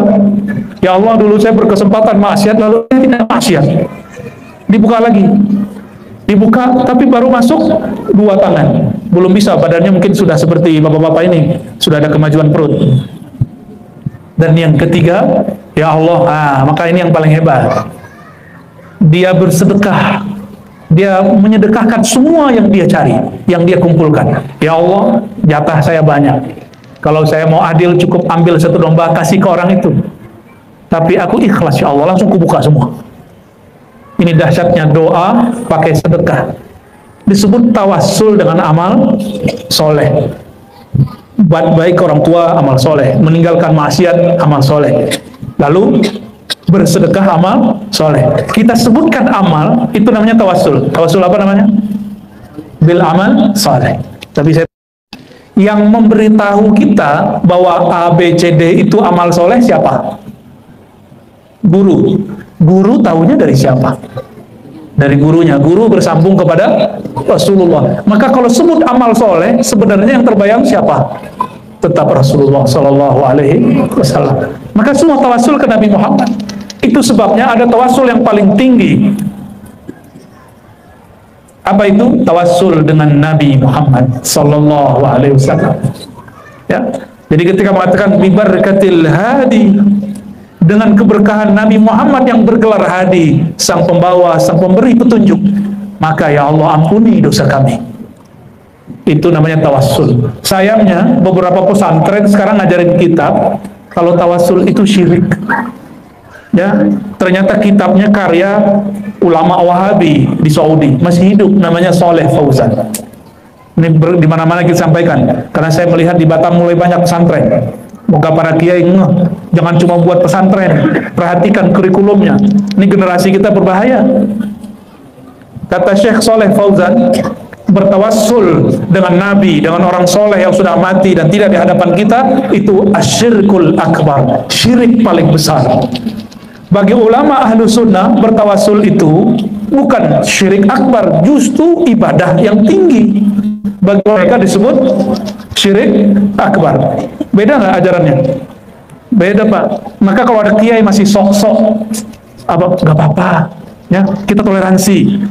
Antum toleransi sama orang yang toleransi. Sama orang yang nggak toleransi, orang begini harus diberesin dulu, bukan dihancurkan. Harus beresin cara berpikirnya. Kalau nggak nanti jadi penalu di umat Islam, ya. Namanya apa tadi? Tawassul. Ada tawassul cara lain yang nggak disebut tadi. Tadi di satu kitab. Tawassul dengan asar Nabi Muhammad SAW. Tawassul dengan bekas-bekas yang ditinggalkan Nabi Muhammad SAW. Cuma sayang, ini butuh pembuktian kuat. Misalnya rambut Nabi, apa namanya? Kalau kain yang nutupin kuburan Nabi, kiswa. Nah ini rentan. Ada mafia juga di situ, ya. Mafia tabarruk, mafia ngambil berkat. Hati-hati. Oh, nih rambut Nabi nih, belum tentu rambut Nabi, harus dibuktikan. Didapat dari siapa, dapat dari museum mana. Hati-hati juga, ya. Kita tidak pernah menolak bertabarruk. Tabarruk artinya ngalap berkah, menyerap keberkahan. Berkah itu kebaikan yang Allah turunkan kepada benda-benda tertentu. Mungkin nggak? Bentuk tabaruk paling jelas, orang sakit minum obat. Giliran berobat, boleh. Giliran nyelupin rambut Nabi ke air, dianggap syirik. Ya, ada yang begitu. Ya. Suatu kali Sayyidatuna Aisyah sakit. Sayyidah Aisyah ini, ibu-ibu nggak ada yang berani. Sayyidah Aisyah ini Sayyidah Kuburiyah. Apa artinya? Biasanya Rijal Ansor ngerti artinya nih. Penghulu kuburiyun, kuburiyat. Kok bisa saya ngomong begini? Ini bukan penghinaan, ini justru pujian. Nabi SAW wafat, dikuburkan di mana? Di kamar Sayyidah Aisyah. Meninggal ayahnya Sayyidina Abu Bakar, dikuburkan di mana? Di kamar Sayyidah Aisyah. Dan Sayyidah Aisyah belum pernah tinggal di luar, masih tinggal di rumahnya, tinggal bersama kubur. Nah, ibu berani nggak? Bapaknya mati, maaf ya, wafat, terus tinggal di kubur, berani nggak? Atau suaminya meninggal, kan sehidup semati, gitu ya. Kubur di kamar, tidur dekat kubur, berani nggak? Ternyata cintanya hanya sampai liang kubur. Siap-siap Pak ya, ditinggal pas dikubur. Maksudnya apa saya ngomong begini? Sekarang orang ada yang nggak mau sholat di masjid yang sampingnya ada kubur. Aneh kan? Sayyidah Aisyah di dalam kamarnya itu beliau ngapain aja? Nggak tidur doang, beliau juga sholat di situ, zikir di situ, baca Quran di situ, menjawab pertanyaan fatwa-fatwa orang di situ. Saya mau tanya, kapan Sayyidah Aisyah keluar? Ada yang tahu? Yang tahu nih, dapat? Hah?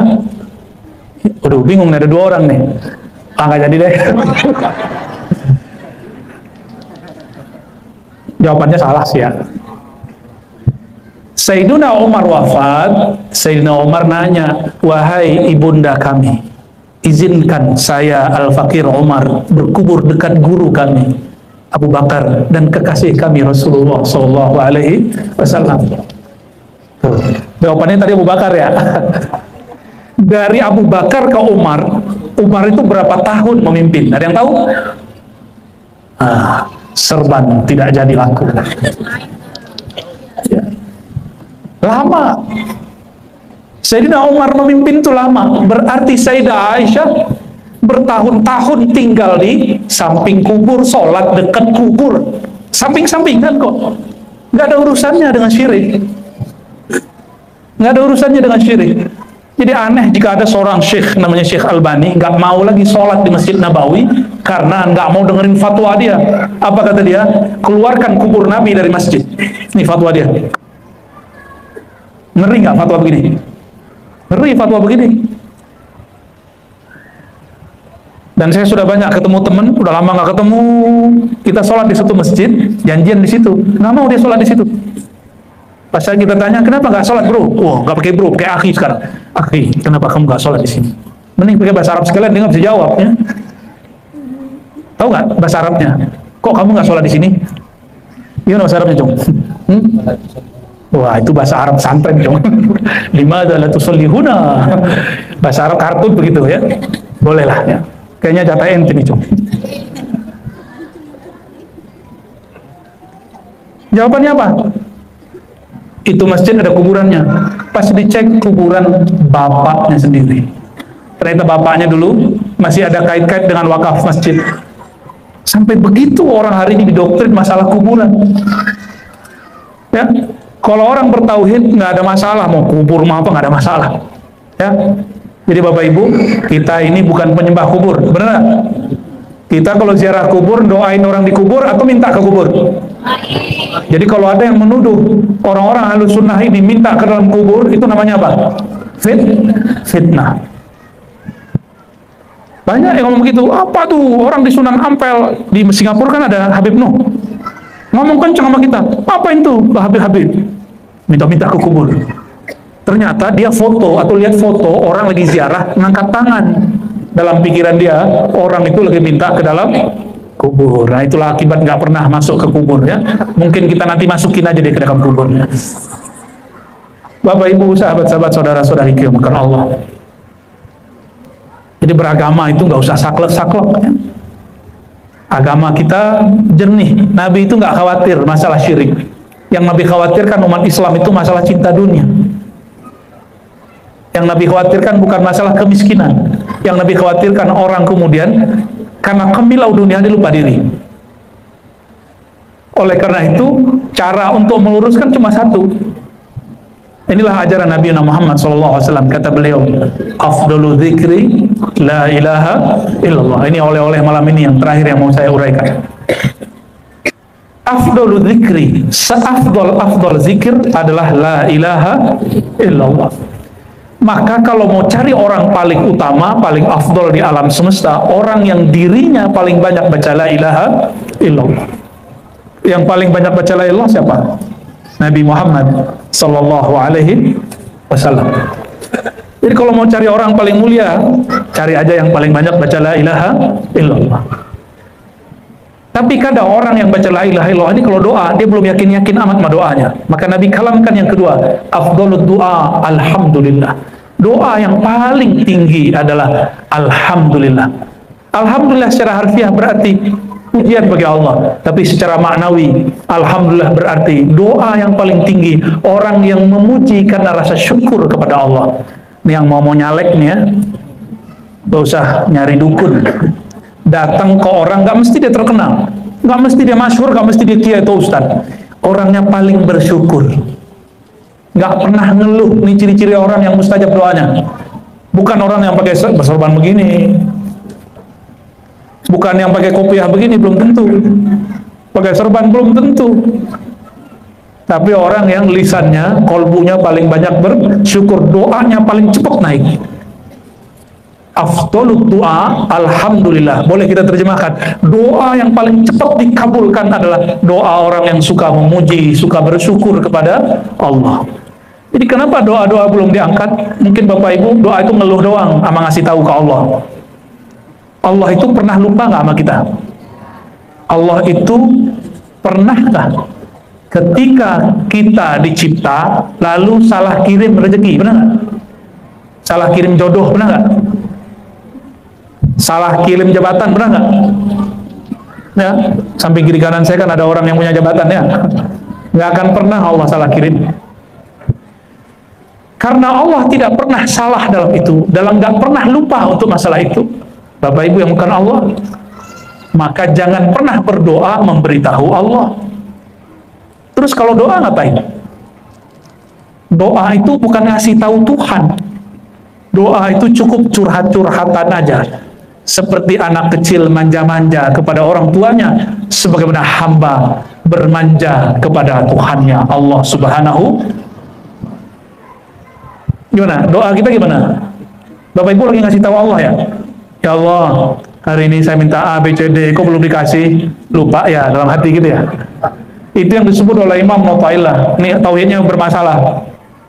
Doa'uka, doamu, talabuka, tuntutanmu, ittihamun lahu, engkau sedang menuduhnya. Banyak orang berdoa, batinnya menuduh Allah, nggak tahu. Batinnya seakan-akan merasakan Allah nggak ngerti keadaan dia. Sejak kapan Allah tidak tahu seorang hamba? Gak pernah. Maka Allah menyebut dirinya alim, yang maha alim. Kita belum wujud, Allah sudah tahu nanti butuhnya apa, perlunya apa, nanti rezekinya apa, udah tahu semua. Maka orang-orang kafir dan musyrik, dia gak doa kepada Allah, tapi karena dia bernama Karim, maha pemurah, ini bagi juga. Jadi rezeki itu bukan berdasarkan doa, rezeki itu tergantung kita rajin menjemputnya. Hari ini udah jemput rezeki ya, menjemput rezeki itu pinter-pinter. Rezeki itu ada yang diantar separuh, berarti kita nunggu. Kata Sayyidina Ali, rezeki itu ma anta thalibuhu. Kadang-kadang rezeki itu kamulah yang nyari dia, kamulah yang menunggu dia, kamulah yang kemudian memburunya, bukan menunggu. Kadang-kadang engkaulah matlubuhu, engkaulah yang dicari-carinya. Ada orang punya keahlian membangun kota, itu dicari-cari sama Pak Wali itu. Ada orang ahli mendeteksi kriminalitas, detektif, dicari-cari sama Pak Polisi. Ada orang ahli mengenal Rasulullah, dicari-cari nggak sama orang yang rindu kepada Rasulullah. Sama begitu ya. Bapak Ibu, saudara-saudariku yang bukan Allah, maka ketika kita berdoa, sebutlah orang yang paling dekat kepada Allah. Orang yang paling banyak baca la ilaha Nabi Muhammad, yang paling banyak bersyukur Nabi Muhammad. Maka kalau disebut bibarkatil hadi, dengan keberkahan orang yang paling banyak bersyukur, itulah Nabi Muhammad sallallahu alaihi wasallam. Kalau kita sulit membayangkan Nabi Muhammad, kita boleh bertawassul dengan orang soleh. Contohnya gini, dulu ada seorang syekh di Madinah, namanya Syekh Muhammad bin Abdul Karim As-Samman. Dia mursyid Thariqah Qadiriyah, Khalwatiyah, Naqsyabandiyah, Syaziliyah, dan Thariqah lainnya.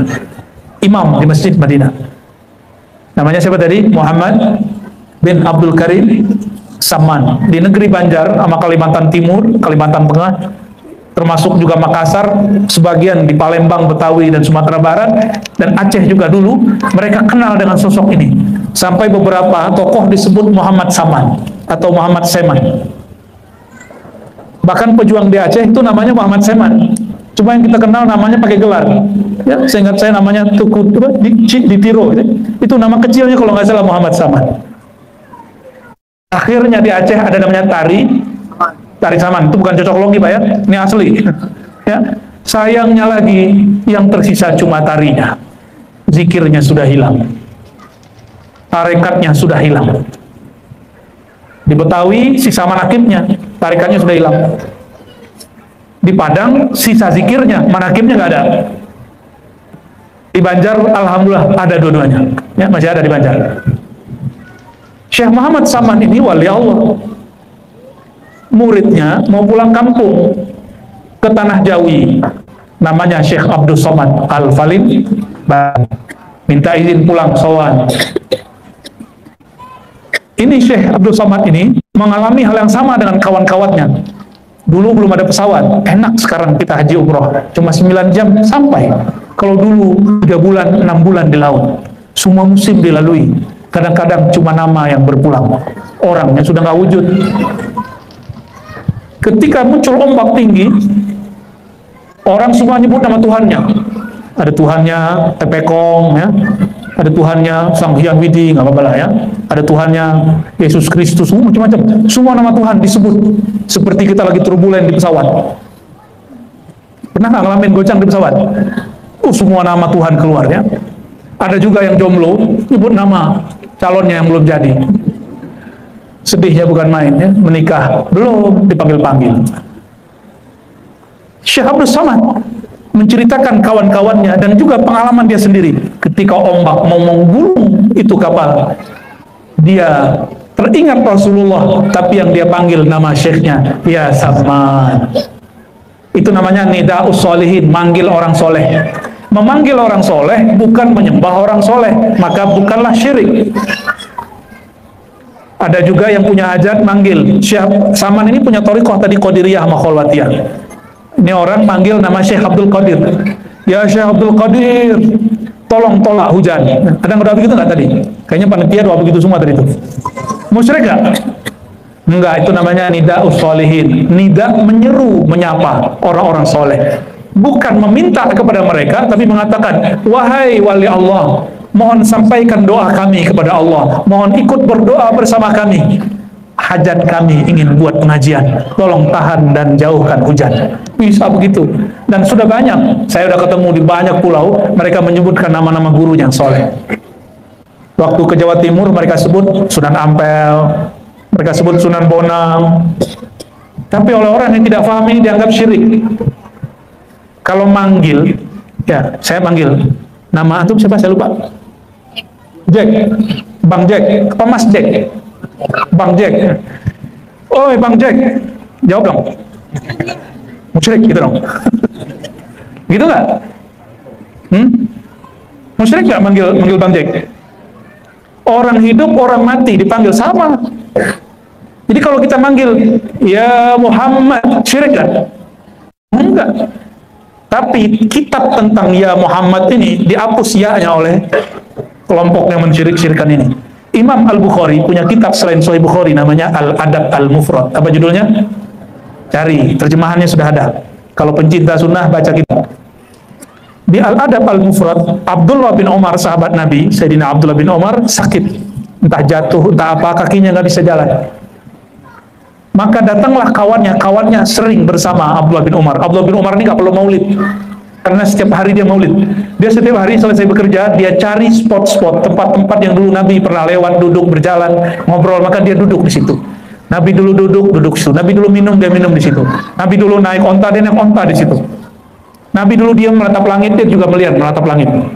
Orang begitu kalau sekarang hidup mungkin Bapak Ibu sebut gila. Tapi di zaman itu, Sayyidina Abdullah bin Umar disebut sebagai bayang-bayang Rasulullah. Kalau ingin tahu Nabi ngapain waktu hidup, lihatlah perilaku Sayyidina Abdullah bin Umar. Begitu orang dulu berkalam. Jadi dia nggak perlu maulid, karena setiap hari dia mengingat Nabi SAW. Kenapa kita perlu maulid? Karena kerjaan kita sudah menyita pikiran melupakan Nabi Muhammad SAW. Datang orang ini, kawan dia yang dulu menemani dia, menjenguk, ditanya, Abdullah, ada apa denganmu? Kata dia, Maritu, saya sakit wahai Tuhan. Kira-kira begitu dialognya. Ditanya sama dia, mau sembuh nggak? Mau. Beneran? Mau. Wallahi Allah, dia mau sembuh. Maka dia katakan, nah ini lafaz yang ada di dalam Abdul Mufrad lebih ringkas. Wahai Abdullah, wahai Abdullah bin Umar, panggillah orang yang paling kau cintai. Ibu-ibu kalau disuruh manggilnya manggil siapa? Manggil suaminya. Nggak sembuh-sembuh, tambah sakit hati mungkin ya. Kalau mas-mas ini, abang-abang ini kalau disuruh manggil siapa? Bang Jack, manggil siapa Bang Jack? Bini gitu ya. Nama istrinya siapa? Betty gitu ya. Abdullah bin Umar lebih cinta kepada Nabi daripada ayah ibunya, istri-istrinya. Istrinya banyak, anaknya banyak, semuanya banyak, dia punya banyak, kawan banyak, orang tuanya paling banyak berjuang untuk Nabi. Tapi dia lebih cinta Nabi Muhammad SAW. Yang dia panggil bukan nama pasangannya, bukan nama ayahnya, bukan juga nama dirinya. Tapi aneh, dia nggak nyebut nama Allah, yang disebut nama siapa? Ya Muhammad. Badannya langsung bergetar, dia langsung bisa duduk, langsung bisa berdiri. Disitulah dalilnya kenapa beberapa masyayikh, ada namanya Syekh Nazim, orang Turki, mursyid tarekat, kalau disebut nama Nabi Muhammad, dia pegang dadanya, dia berdiri. Sallallahu alaihi wasallam. Dari hadis itu bukan bid'ah ya. Jadi setiap kali disebut nama baginda Nabi Muhammad SAW, dia berdiri. Itulah Sayyidina Abdullah bin Umar, amalan beliau. Nah, kita nggak mesti begitu ya. Yang penting di kolbunya ada ta'zim kepada Nabi Muhammad SAW.